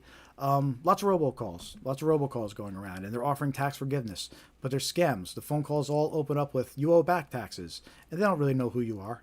These phone calls are just calling everybody, and they open the call with "you owe back taxes." So right off the bat, they're trying to scare people into, "Uh-oh, I owe back taxes. I better see what's going on with these people." Right? So it's a scam right off the bat. And there's tons of these tax forgiveness scams circulating right now, and a lot of them are these robocalls. And the robocall I'm about to play you was provided to me by multiple people, and I actually received one myself. And it's identical, but it sounds very believable. It sounds like it's a real person, but it's a robocall. It's a recording, even though it's designed to sound like it's somebody with your file on their desk and they're calling for you. As you listen, realize that this phone call could apply to anybody. There's nothing specific that really indicates it's meant for you. It's the same call, just played for everybody over and over again, random phone numbers. And the idea is to scare someone into thinking, "Oh, I owe back taxes. I better talk to these people." Right? So, and even if you did owe back taxes, don't interact with these people. Get your own accountant. Don't go interacting with unsolicited phone calls from people claiming to know things about you like this. All right, so let's listen to the recording here. And let me know in the chat if you received any similar phone calls like this. So again, this is an example of a tax forgiveness scam. The scammers start circulating these robocalls telling you owe back taxes and they can work with you. It was all scam. Here's how one of those phone calls may go. Hi, this is Lindsay Carter from the Activation Department. Give me a call back at 833-850-2527. Our records indicate you have some back taxes owed. You're now eligible to apply for them to be forgiven with the Zero Tax Balance Program. Any back owed taxes can be enrolled to be forgiven through this program. But we do need to sign up this week. Just give me a call so we can start the process. It's really quick. And I'll keep your file open here. So my number is 833-850-2527. If you've already resolved this, call back and press 2 to be removed. Can't wait to speak with you. 2. Right, so that's an example of these tax forgiveness services, robocalls that are calling around saying you owe back taxes and trying to get you to work with them. So don't trust unsolicited phone calls like that. And there were a bunch of things that were shady about that phone call, too. They said that, first of all, I said, I'm calling from the activation department. Like, what does that even mean, activation department? Right? Then they didn't leave, they told you have to call them by the end of the week. Right? So they're trying to rush you into calling them. They're trying to scare you into acting quickly. They open up with saying you owe back taxes, whether you do or not. Everybody who got that call said that. So there's just all these red flags that pop up with that message in general that right off the bat it's a scam. But good job with the AI voice though. I mean, it actually sounds like, she says, "I have my file on your desk," and so good job with the AI. It sounds a little almost convincing, but it's a recording, and they're just seeing who will fall for it. So be aware of phone calls like that, these tax forgiveness scams. I was getting a lot during tax season. It has slowed down since, which is good, but they haven't stopped completely, and I'm sure other people are still getting them.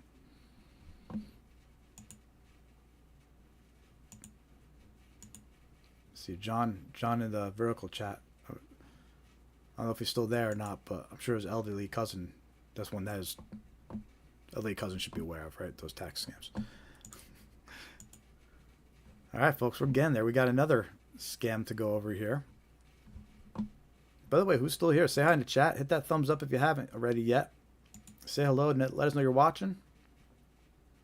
We do this live stream every week. My name is Jared with Scamware 101. Please like, subscribe, follow. You can find us on social media. Facebook.com/Scamware101. Definitely use some more Facebook followers, so appreciate the follow if you're on Facebook.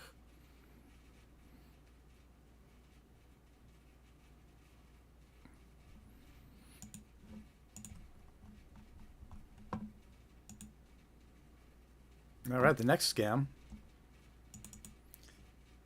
I don't know what this would officially be called. It's an interesting one, though. I'm just calling it a discount scam. But anyway, it's a phone call that comes in, and it claims to be for Comcast. And you'll hear the phone call. I'll play it for you. But supposedly how it would have proceeded if I had interacted with them was eventually they would have said there's a special offer going on, and to purchase a gift card as part of that special offer. At least according to this one victim's report. But anyway, let's take a listen to this phone call. And if you're a Comcast customer, then be aware of this one, because I'm not a Comcast customer, so I knew right away it was a scam. But if I had been a Comcast customer, I don't know, maybe I would have had to look into it more or whatever. Right. So anyway, let's take a listen, and then we'll look at this person's report about it. So. Hello. This voicemail is from Comcast Xfinity. Your current 50% discount on your monthly bill will expire by the end of the day. To maintain your reduced rate, call the number on your caller ID immediately. This is your final reminder to act. Call back now. Thank you. Right, so I mean, there's a red flag where right off the bat where they say call the number back on your caller ID. Right, I talked about that one a couple of times. You hear that in the message. They didn't even leave a real phone number. So you know it's a scam when they say call the number back on your caller ID. So that's an example of that. But in this case, they're saying that my 50% discount was going to expire, right? So if I'm a Comcast customer, I'm thinking, wait a minute, what do you mean my bill's going to go up? My bill's going to double? What's going on? Right? And then it says to call back about the offer, right? So then when you call back, apparently there's this report, at least from a victim, where they told them that their offer was going to expire, but they were doing another offer with Target, and if they paid for 6 months in advance with a Target gift card, they could keep the same price. So it sounds like that's how that scam goes when you interact with these people. If you had called back about that offer, and then they tricked the victim into buying a $500 gift card and sending it to them. But it's not really Comcast; it's a scammer. But his description of what happened: cable called me, offered me 50% off my bill. Right. And in his case, what's interesting is he warns that they already knew a lot about him. They knew how much he paid each month. You said they already knew the last 4 digits of his account number. So they knew things about him. And I'll tell you why they knew things about him. Because of data breach. We talked about this earlier. This is a good example about knowing what the scammers know about you. Right? Comcast Xfinity has gotten breached, I think, multiple times. I know at least once they've gotten breached before, but I'm pretty sure it's multiple times at this point. And because of that breach, scammers have access to their customers, and they know certain things about their customers, like the last 4 digits of their account, their billing method and things like that. Right? They were able to steal all that information from Comcast Xfinity. So now they turn around and they use it in these scams. First of all, they have a list of Comcast customers that they know to target. right? So they call up those customers, and then they tell them this information about themselves to convince them, hey, this is really Comcast. I know all this about you. But it's really just stolen information from a data breach, right? And the person thinks, okay, this is real. This is legit. You know, the caller ID might show Comcast's phone number, right? Because they're able to manipulate the caller ID, right? Gotta keep mentioning that. Always remember, scammers can control what the caller ID shows. So anyway, so this is just an example of these fake, I guess you would call it a discount offer or discount scam. I don't know. But you get that phone call saying that your discounts will expire or there's a discount available, and then they try to trick you into purchasing a gift card as part of some kind of promotion. So we get phone calls like that. Be suspicious, you know, especially if they say call number on screen back. It doesn't even say like calls back at this number. So that's an example of just some kind of discount scam offer. You know, be suspicious, especially if you're a Comcast Xfinity customer. I mean, obviously you're being targeted. You know, I'm not just picking on Comcast Xfinity either. You know, all these major providers have been breached at this point. Like, they really have. It's hard to find one that hasn't at this point. At some point had their customers' data stolen and breached, and now their customers are targets.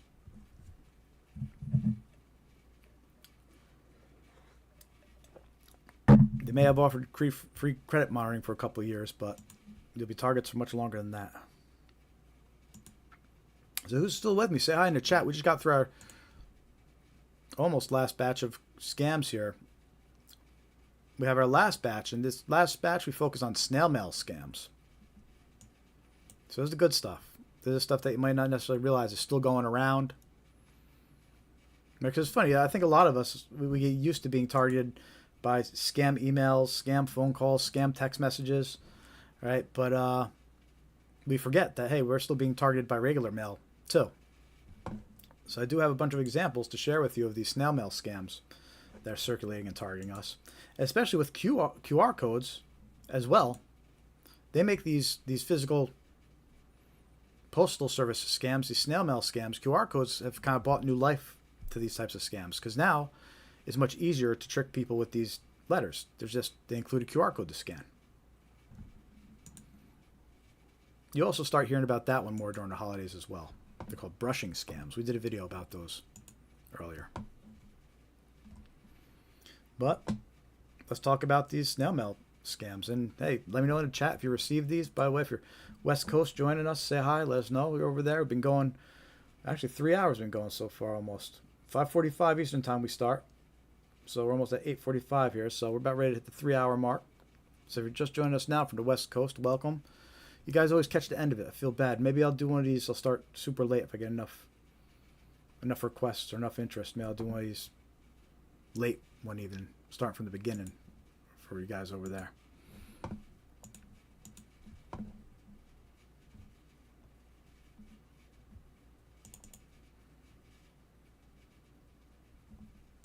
All right, so we're going to talk some snail mail scams. Hit that thumbs up if you haven't yet. Say hi in the chat.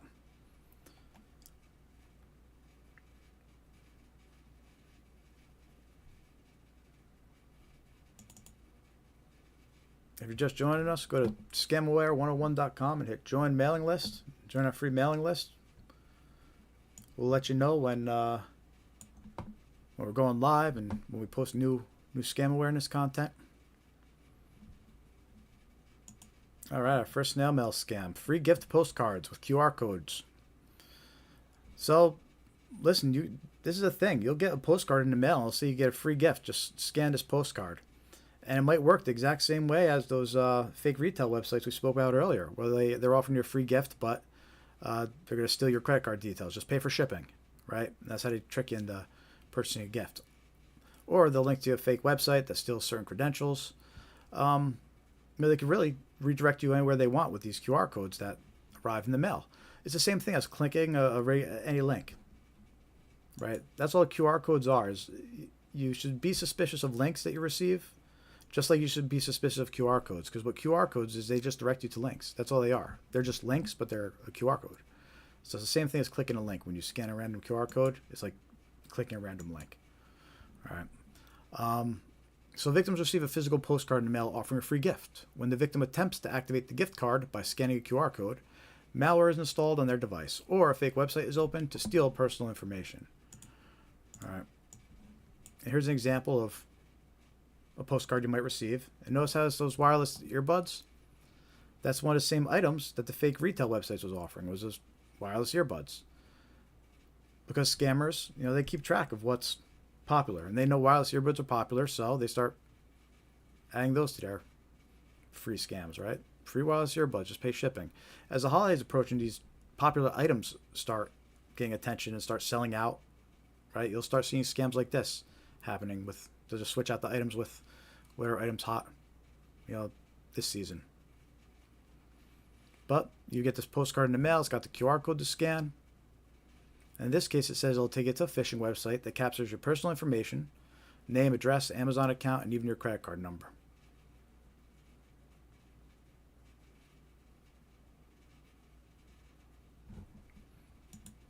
And this is a great example of like a snail mail scam that could be adapted. It could be an email scam, right? You just get an email that says, get a free gift, scan here. It could be adapted to a text message scam. Free gift, click here. Right? It gets adapted to a fake retail website scam. Does these free gifts just pay for shipping, or can be adapted to many different types of scams? So always be suspicious of offers that are too good to be true.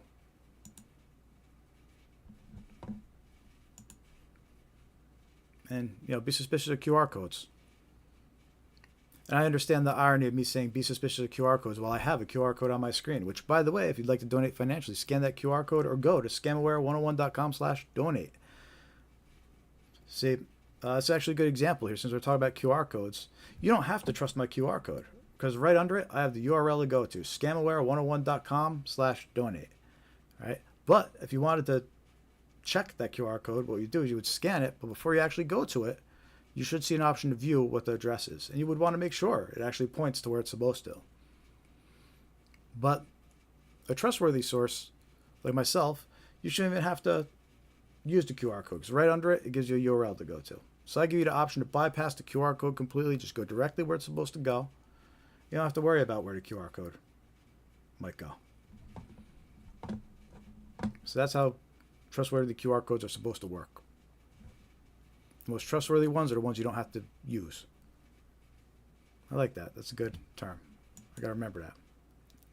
The most trustworthy QR code is one you don't have to scan. Boom. Anyway. So watch out for these free gift card scams. Just because they come in the mail through the postal service doesn't mean they can be trusted any more than one you got through an email. All right. And that just brings us to the topic of the QR code scams in general. Be suspicious of them. I'm going to give you a whole portion of this live stream setup that covers QR code scams. It is coming. I just got to get around to getting it organized. But these QR code scams, we're seeing them a lot more in general. Not just with fake postcards and gift cards, but we're hearing about parking meters that have QR codes. Scammers are replacing the QR codes. They're slapping stickers over them to malicious websites instead. So people go to pay parking, right? They'll scan the QR code that's on the meter and it takes them to a fake website. We're hearing about fake parking tickets, paper parking tickets being left on people's windshields. And it'll have a QR code that takes them to a fake website, to pay a ticket. Brushing scams. We start hearing about brushing scams during the holidays, which, they say that they get packages and sometimes the packages have a QR code to scan. And they'll say, scan this code to see who the package came from. Yeah. So many different QR code scams circulating around there. We could spend a whole another half hour on QR code scams in general. But for the purpose of this presentation, it's just something to be aware of, something to keep in mind, and think of them like clicking links. You won't just trust and click random links. At least you shouldn't. You should think of QR codes the same way.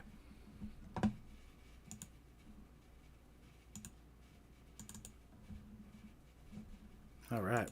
So let's go on our next scam here.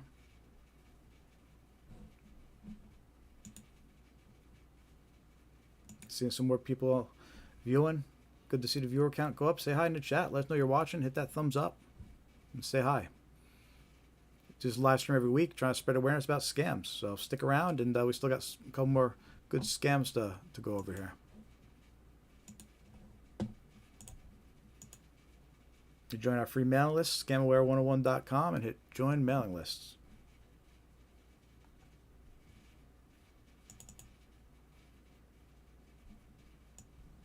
So the next scam is an inheritance scam.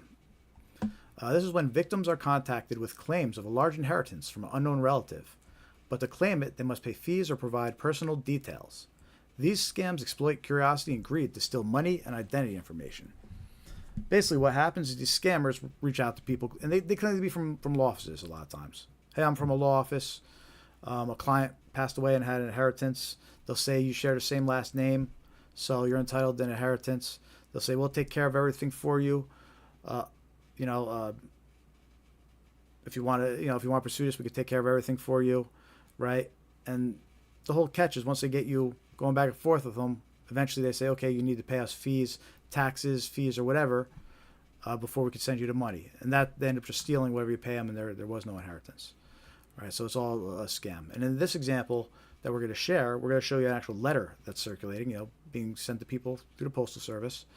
But the same scam, there's plenty of email versions of this circulating. There's plenty of phone call versions. And inheritance scams like these have been around for a long time, right? So just because we're going to show you a letter version doesn't mean other ways of communication are safe, right? So watch out for inheritance scams.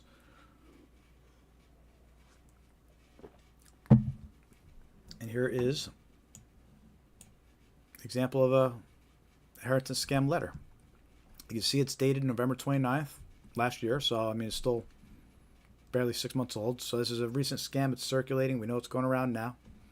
And you see it has letterhead. They try to make it look like it's from a real law office.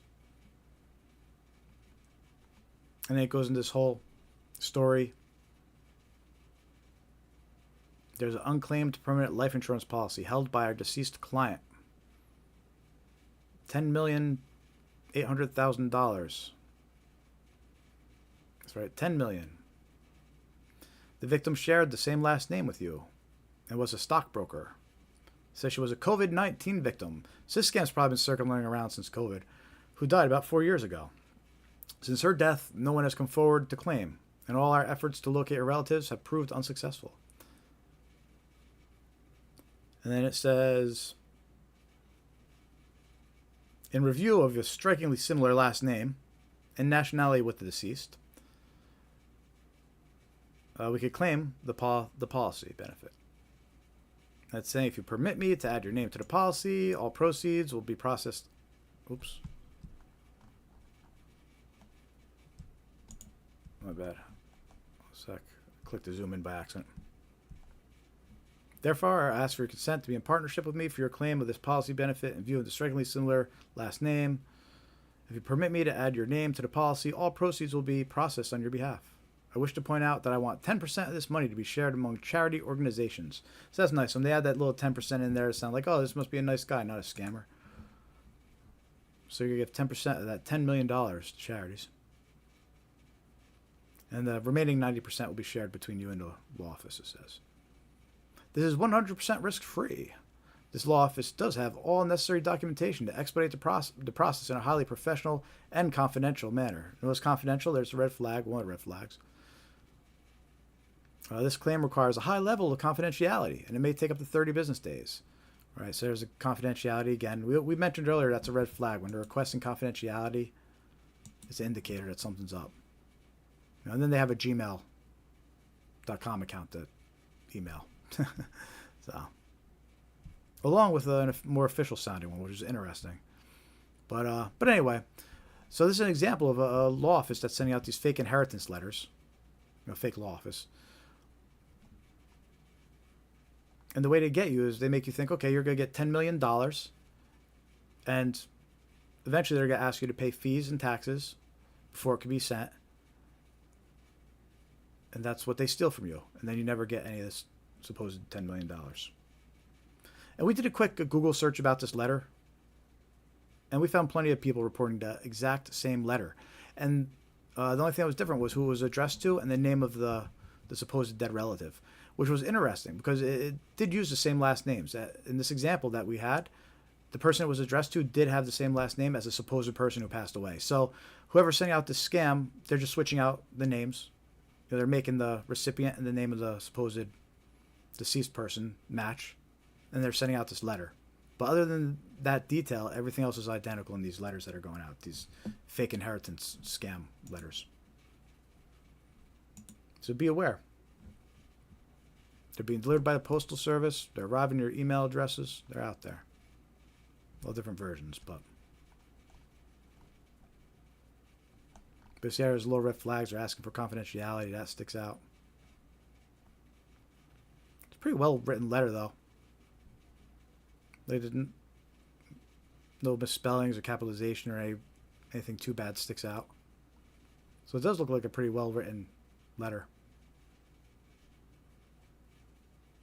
But you Google a couple lines of it, boom, you find plenty of other people reporting it. So always verify, always look into it. Be aware that there's inheritance scams like this, whether it comes through the postal service like this or an email. You don't just trust unsolicited communications. So that's an inheritance scam.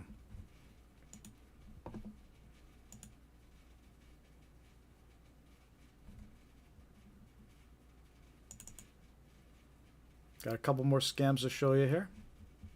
2 more, and then we're going to go mess around with the scam tracking map on the AARP, which is always my favorite part of the stream. Fun way to wrap it up the last 15 minutes. But we still have 2 more scams to share with you here.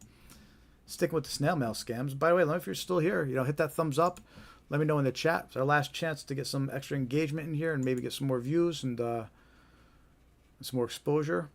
Spread these scams and awareness about them. Get some more viewers in here, or have the algorithm show us more later after the fact, possibly. So hit that thumbs up. Give us a like.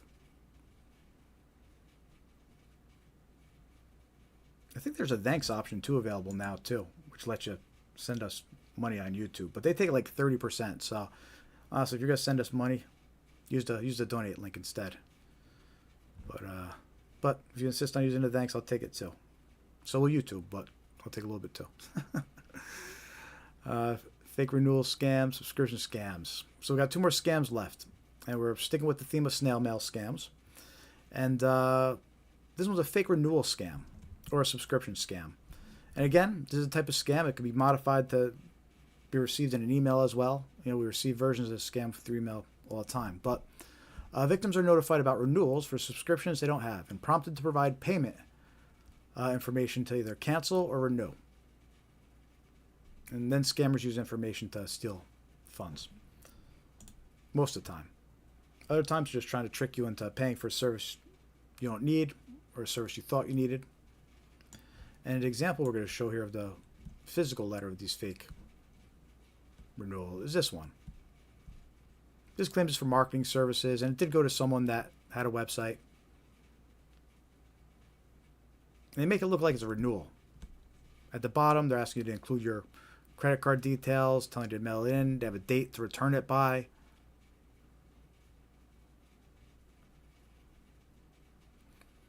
And this could be an actual service out there. It could be. Maybe they'll give you a listing if you pay this, but judging by the letter they sent you, they make it look like it's a renewal and shady, right? So I'm using it as an example because this is exactly what scammers do. They'll send you a letter that looks like it's a renewal. It'll have a date that looks like maybe, see, they put return by. It doesn't say expires by. So the wording is in a way where maybe they could get away legally with sending out letters like this. But it's the same techniques that scammers use when they send out letters like this. They make it look like it's a renewal. They put dates there like it needs to be paid soon. They're trying to create urgency, pay by this time. A lot of businesses get targeted by these fake renewals too. And since it's only for $289, a lot of times businesses just pay it. So a lot of times they're the main target of this type of scam. Because they'll just get it in the mail. They'll think, oh, shoot, this looks important. Let me just pay it. But individuals get hit with these too. So be aware of letters like this that make it look like you have renewals, something important that needs to be paid.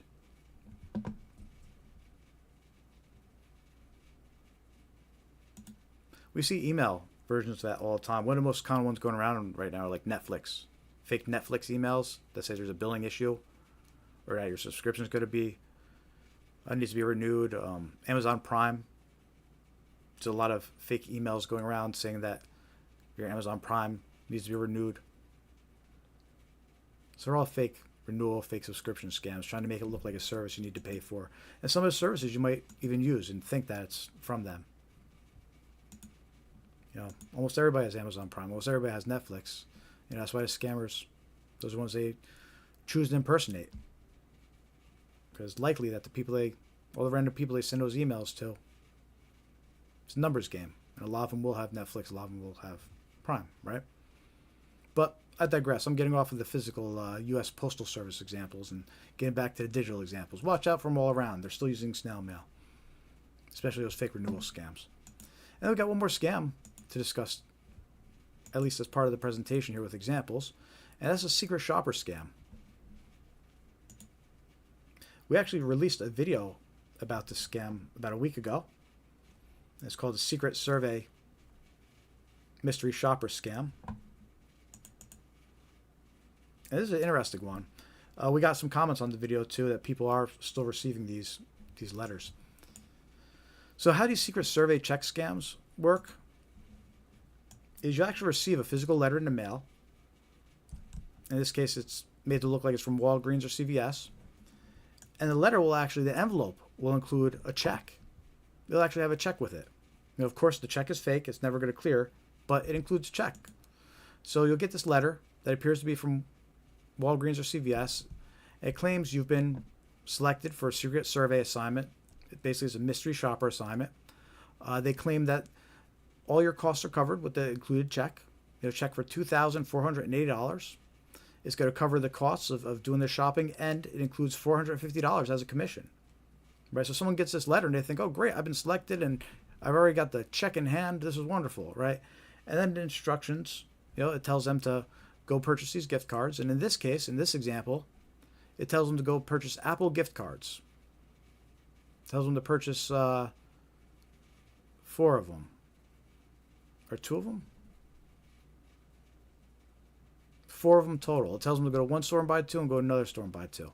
So it tells them to buy 4 $500 Apple gift cards, or Razer Gold gift cards, or Nike gift cards, or Steam Wallet gift cards. So this scam, they accept a few different kinds of gift cards, but they do it under the impression that you're a mystery shopper and you're already holding a check that's going to cover the cost of this, and $450 is doing it. They also try to entice you to act quickly and offering an extra $200 if you carry the task out right away. But here's the thing: that check's gonna bounce, right? They're gonna tell you it's okay to deposit it in the bank, and you could try depositing it today, but in 2 or 3 days, you're getting notified from the bank it didn't clear, and by then, they want to already have the gift cards from you. That's a scam. They want to get you out there purchasing the gift cards within the next 24 hours before you even notify the check's bad. And by then, you already spent $2,000 on these gift cards. The check bounces. Now you're stuck $200 in the hole, and the bank's going to hit you with a fee for having a bad check. And by the way, that $450 commission was never real. It was all part of the scam. So the scammer makes out with $2,000 worth of gift cards, and the victim's stuck holding the bag. And this is a physical letter, again, that you receive in the mail, and included in the envelope is a check. But it's going to bounce. Here's another example of a letter. Same deal. Starts to look like Walgreens, CVS. Same type of offer. It's going to include a check. The amount is different, and instructions are slightly different, but the same idea. And in this example, they only want Apple gift cards. This scammer only wants Apple gift cards. But this example actually lists a bunch of stores to go to where you can purchase the gift cards. Walgreens, Best Buy, Target, CVS, Rite Aid, Family Dollar, Meijer, Kroger, Safeway, Dollar General, Walmart, Speedway, Albertsons, all of them, right? So you go to any of those it's instructing the victim, go to any of those stores and purchase gift cards. It's got detailed instructions for victim to follow, but it's all the same deal. And the idea is the scammer gets the gift cards, and then 2 or 3 days later, the check bounces, and the victim's stuck owing $2,000, or stuck, out of $2,000. So we did a video about this one. You can see on our YouTube channel. So make sure to subscribe and check that out. And we just went into more detail about this scam. Again, this one actually includes a physical check with it. So, and some people might find that convincing, not realizing that in a couple days, the bank will just say, nope, that was no good. So some takeaways about these secret survey check scams. Right, scammers still use the postal service to target individuals with snail mail scams. Just because you receive a letter in the mail, that doesn't mean it can be trusted. All right. Don't trust unsolicited letters that include a check in an envelope. Even if a check appears legitimate, wait for it to clear before using the funds. Better yet, call up the bank and confirm the funds are actually there. Takeaway 3. Any request to purchase gift cards should be considered a red flag. All right, we talked about this earlier when we were talking about red flags. Any mention of gift cards, it's always a red flag. Scammers, we know that's how they like to get paid. So once gift cards are getting mentioned, we need to stop and be like, wait a minute. I know gift cards are the only ones that take gift cards these days. Scammers love receiving gift cards. Be suspicious of any requests for gift cards. Receiving a job offer without applying is a red flag, right? So you're getting these letters in the mail to be a mystery shopper, but you never applied, right? So that's a red flag, in itself, as is any job offer that suddenly appears to fall in your lap. And legitimate job offers, they won't ask you to deposit money and then send it back. Like in this case where it's asking you to deposit checks and then send gift cards. So lots of red flags with that. And someone did comment on our recent video that we posted about this. They commented recently that they got one of these the other day, one of those letters in the mail. So this one's circulating, this one's going around, and be aware of it. It's a clever little snail mail scam. Right? It's convincing. It has that fake check attached. It looks legit. People could fall for it.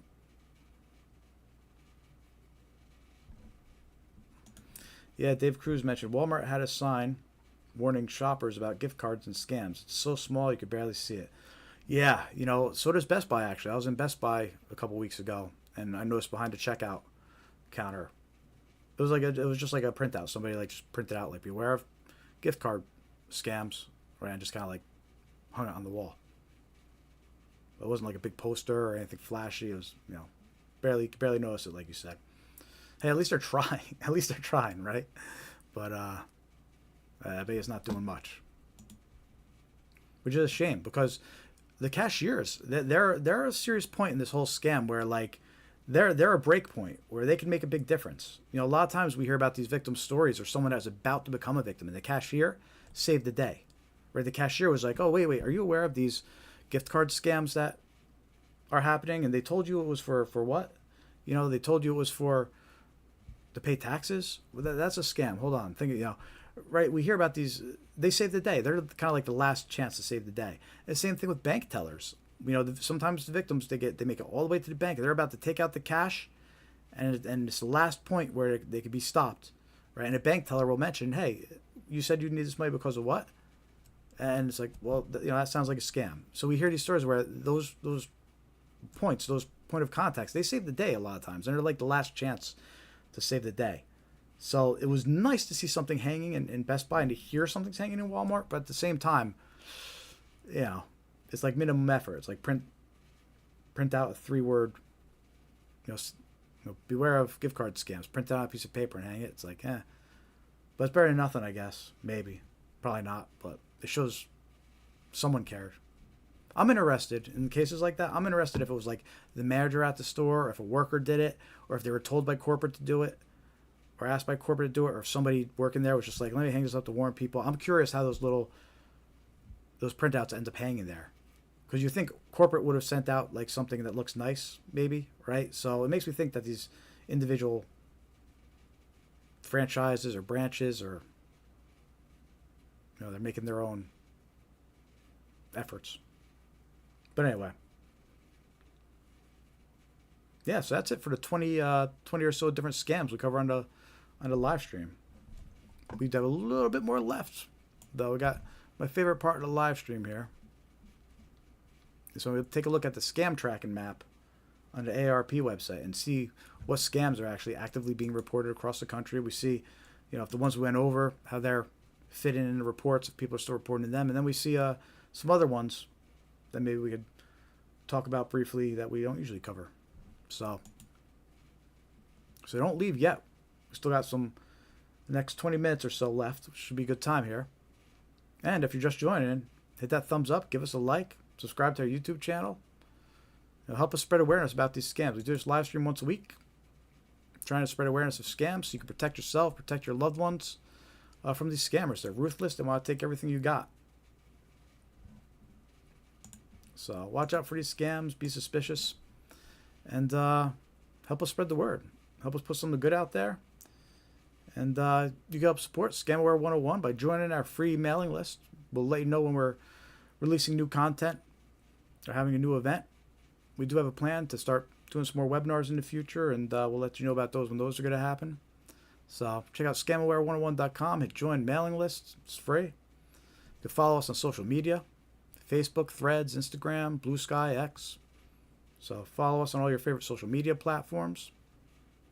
We're at Scamware 101. That's your username across all of them. But on our homepage, we have links to each if you can't find us. So definitely follow us on Facebook if you haven't already. We're trying to get our followers up there so we can get our stream going over there as well.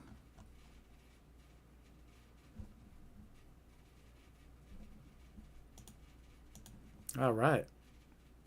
So let's go into the last portion of our live stream. We usually like to wrap it up by checking the ARP scam tracking map here. And like we talked about earlier, you can find that on our tools and software page on our website. So scamware101.com, click tools and software. And it's one of the last links at the bottom of the page here we have that links to the ARP scam tracking map. So you click that. It'll give you the option to look in your area only. I'm actually going to hit block because I want to look at the entire country here when that pops up. But it'll ask your location, and then if you hit allow, it will pop in your location. I'm going to hit never allow just because I want to show you the entire country. As you can see here, you can see the map right here where all different reports throughout the country are coming in. And you have the list of reports here, and it shows the newest first. And the newest one's usually 2-3 days old. There's a little bit of a delay. So all the ones we're going to look at are from the 27th, so 2 days ago.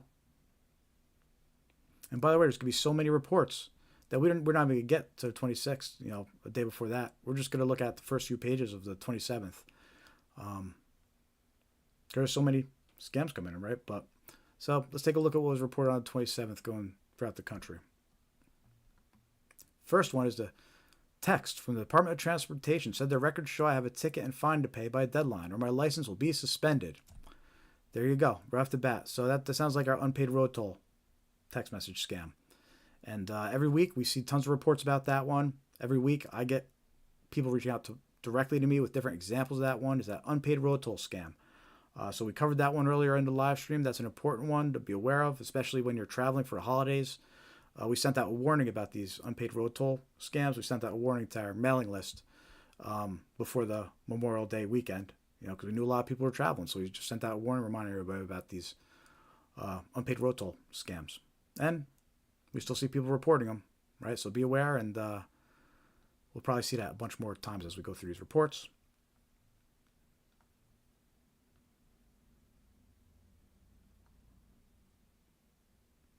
Call stating it was my grandson. The phone number was, I'm not going to read the phone number, but let's see what her story says.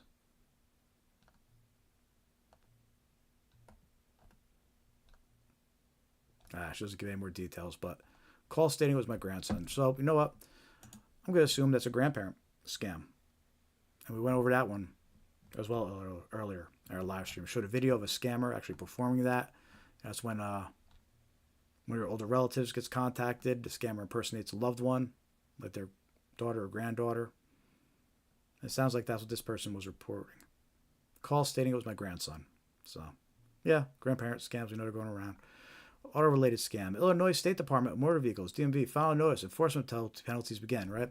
That's unpaid road toll again. This one claims to be a DMV.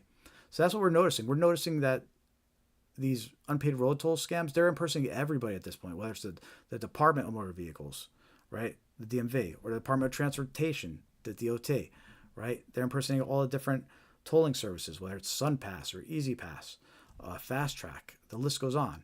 So we know these unpaid road toll scams are still extremely common. I mean, within the first 5 reports here, 2 of them were that road toll scam.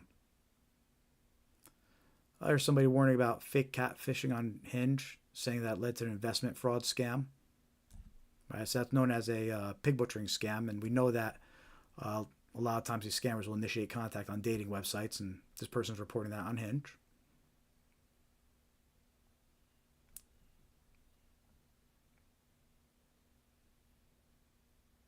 Someone's worrying about a fake job offer. They reached out to them about working for TikTok. And fake job offers are a very real thing. We don't talk about them much on our live stream. I should put something together to squeeze those in. But you do have to watch out for job scams, especially these unsolicited text messages that come in. No offering a job. No real job is just it's not gonna arrive from getting a random text message, you know. Notice from 557, blah, blah, blah. Said I have a ticket, need to pay it immediately. I'm going to assume that's an unpaid toll ticket. Could be a parking ticket too, but probably unpaid toll.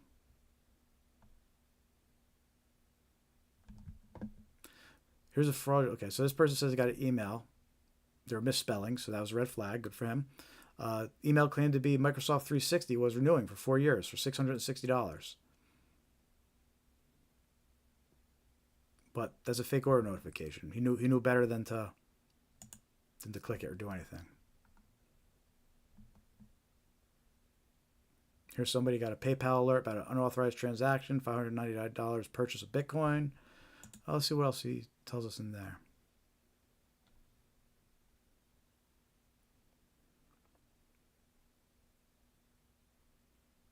Okay, so this is a fake order notification. This one, so remember how we talked about the fake order notifications? I said that you could fill the product they claim was purchased. You could fill in with anything. The retailer that they claim to be, they could fill in with anything. In this case, they're claiming it's PayPal. That's the retailer. And they're claiming there was a purchase for Bitcoin for $599. So, and then it had a number to call to dispute it. So that's a fake order notification. She's being notified that an order for Bitcoin was placed on PayPal. And it's saying to call this number to dispute it, but it's going to be a scammer because that's how a fake order notification works. They're trying to trick you into calling a fake number to dispute it. And PayPal, we know that they get impersonated a lot. So,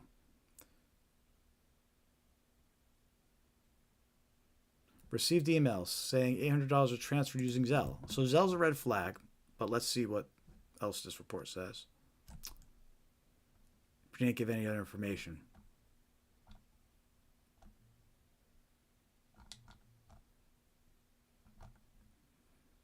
Yeah, she doesn't give much. She mentions Zelle, but that is a red flag that you should be aware of.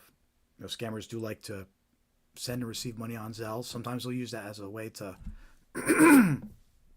to trick you. We've heard about scammers have been reaching out to people. It tells them that they need to transfer money to Zelle to renew the account, which is some kind of fake narrative that's going around. But the idea is to trick you into sending money or receiving money.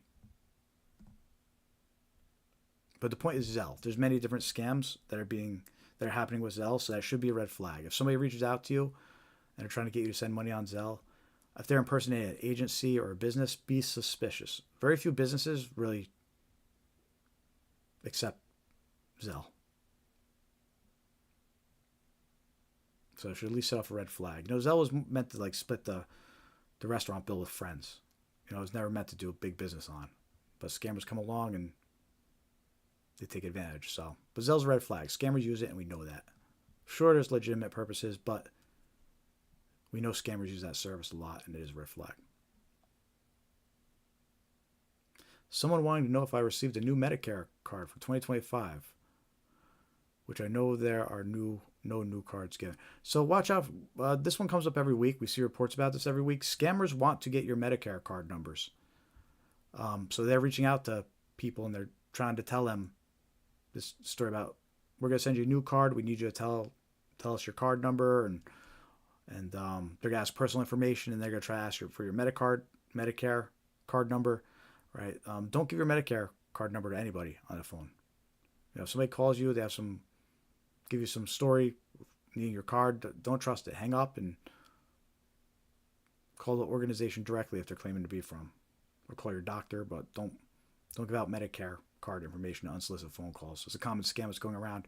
They want that card number because then they could file false claims and purchase equipment and resell it, or there's things that they do with your Medicare number, with your Medicare card. So don't give out that information. And again, we see this every week when we're going through these reports. So it's a very common scam, which, by the way, is worth mentioning. There was that huge healthcare breach. There was multiple healthcare breaches last year.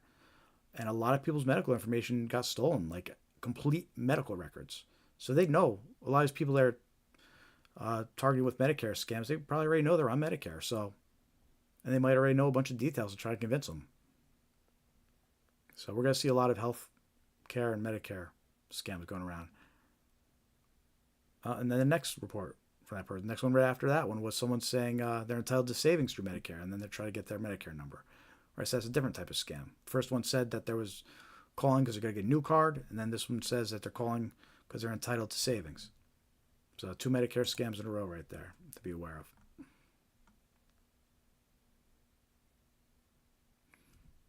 Fake order notification, right? This person says they got a call saying their Walmart card was being used to make a headset purchase and to call to stop it, right? So that's a fake order scam. That's what we listened to earlier.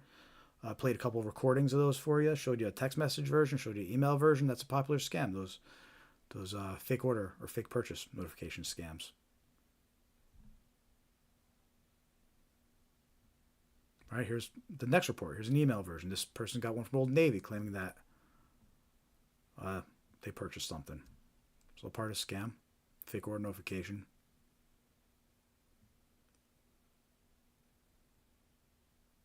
Sister-in-law was scammed out of over $1,500. I'll see what that was. See if she gives us enough details. And we'll do one more page after this, and then we'll get the stream wrapped up. Sister-in-law was scammed out of $1,500. She led to believe someone was going to pay her bills, and they coerced her into buying an iPhone and an Apple Watch. And she was paying the bill for nearly a year before I was reported to police. All right. They don't give really too many details about how the scam worked, but they tricked her into buying an iPhone and an Apple Watch and had her paying the bills for a year. Yeah. I wish they get more details about that one. Fraudulent sales scam. This is Brandon from Walmart. There's been a charge to your account for PlayStation 5. There we go. So here's someone reporting the exact same scam that we played, that call from earlier. We played that recording for you, the Walmart recording, right, for the fake order notification, the one claiming to be from Walmart. And here's someone with that exact same report. So this is Brandon from Walmart, and they're saying a PlayStation 5. Was that PlayStation 5? I don't know. Let's listen to the recording I played earlier. Here's a recording of the same exact scam to watch out for. We are trying to contact you concerning an unverified purchase of PlayStation 5 Special Edition bundled with Pulse 3D headset being ordered from your Walmart account for an amount of $859.50. If you did not authorize this transaction or wish to cancel, please press 1 or return our call on same number at your earliest convenience. All right, so let's play that again because we see someone reporting pretty much the same call, right? This guy got a voicemail, Walmart has been charged your account for PlayStation 5. So this one's still going around. Got confirmation over here, reported to the AARP.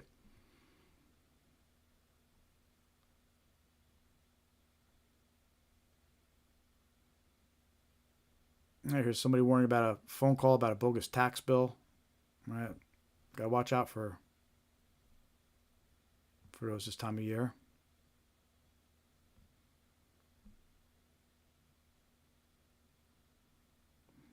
The person pretended as a friend in need of money to pay the phone bills as bank was acting up.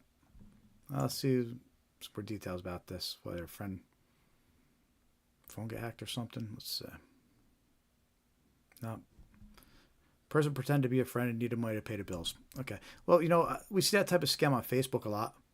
People create a fake Facebook profile. They put your friend's picture as their picture, and they send you a message, pretend to be them. Hey, man, can you send me $100? I'm stranded. Right? You don't realize it's a fake profile. Or they get into your friend's profile, and they send you a message as them. Right? So you do have to be suspicious of things like that. I had somebody on my Facebook send me, I don't really talk to them or anything, and they just sent me a random message one day saying, hey, can you give me $200? And I knew immediately that their profile had been hacked, and sure enough. So be suspicious of people ask you for money that usually want it, especially over something like Facebook. So anyway, I think that's about it. Those are just some of the recent scams being reported over on the ARP Scam Tracker map, and it's a fun tool. Fun little tool to check out. It confirms that a lot of scams we went over, are still being reported by people, and still happening. So it's all active and important scams to be aware of that we go over here at Scamware 101. So, and if you're just joining us, hit that thumbs up, give us a like, say hi in the chat, let us know you're here. We'll do this live stream every week and spread awareness of scams. So you could help by subscribing to our YouTube channel, hitting the thumbs up. You could also join our free mailing list by going to scamaware101.com and clicking Join Mailing List. It's free to join. We'll send out reminders when we're going live. We'll send you out some scam awareness tips, and you can always unsubscribe if you want. We won't abuse the privilege of having your email address, I promise.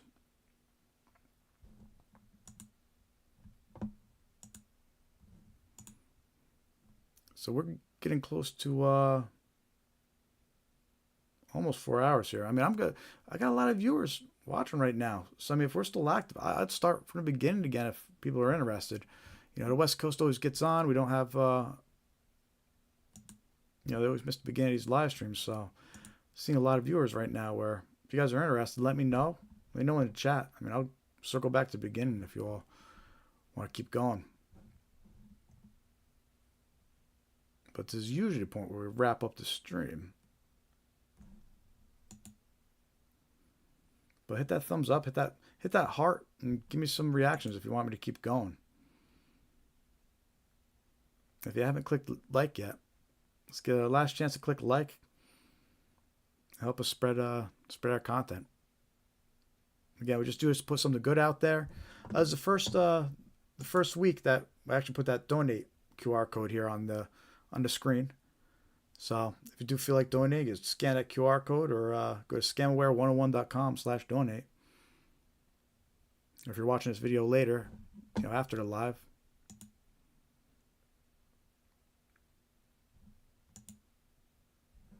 you can follow us on Facebook, Threads, Instagram, X, Blue Sky.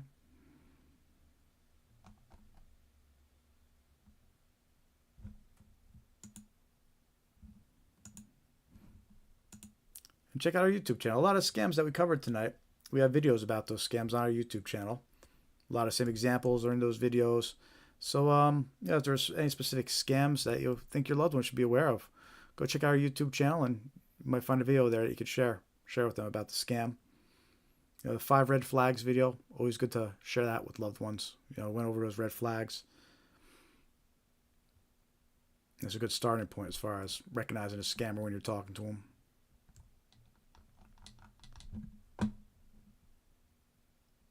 If you haven't joined our mailing list yet, scamaware101.com, join mailing list. Make sure to check your junk folder because we send out a confirmation email. This way nobody could go subscribing someone else up for the address.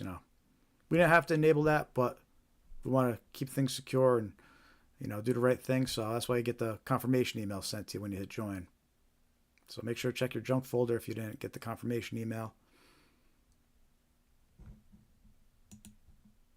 Don't want scammers coming along and subscribing everybody else to the mailing list. But anyway, it's 9:30, so I'm feeling pretty good about this live stream. We covered a lot. Had a lot of engagement from everybody. A lot of good chat. Hopefully got some new followers. Hopefully you all appreciated what we put out there. May you learned something or were reminded about something that you could share with a loved one. And, thanks for watching, too. It always helps. We're monetized now, so when those ads play, there should be ads playing, I guess, and make a few cents off of each ad. I'll probably play one before I wrap up this live stream. But yeah, so it all helps. We appreciate the people watching, appreciate the subscriptions, likes. Even if you just subscribe on YouTube or you follow us on something else like Facebook.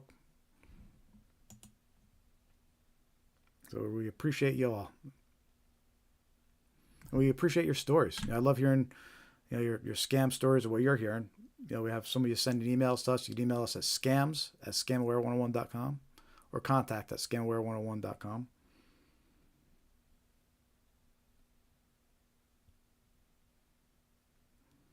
And that's about it. All right, everybody. So, we're going to get this live stream wrapped up. Again, thank you for attending. I'm Jared with Scamware 101. We do this live stream, spread awareness about scams. We do it almost every week. You can check our live stream schedule on our website, scamware101.com. You can follow us on Facebook, and we post them on our events page. So, follow us on Facebook. Check out our events page. You can even RSVP to the events. Let us know you're going to go. And, yeah, follow us on your favorite social media. Join the Scamware 101 mailing list. Stay connected. We'd love to hear from you. And that's about it. Everybody have a great night. Have a great weekend. And until next time I talk to you, stay safe. Have a good one, everybody. Thanks again.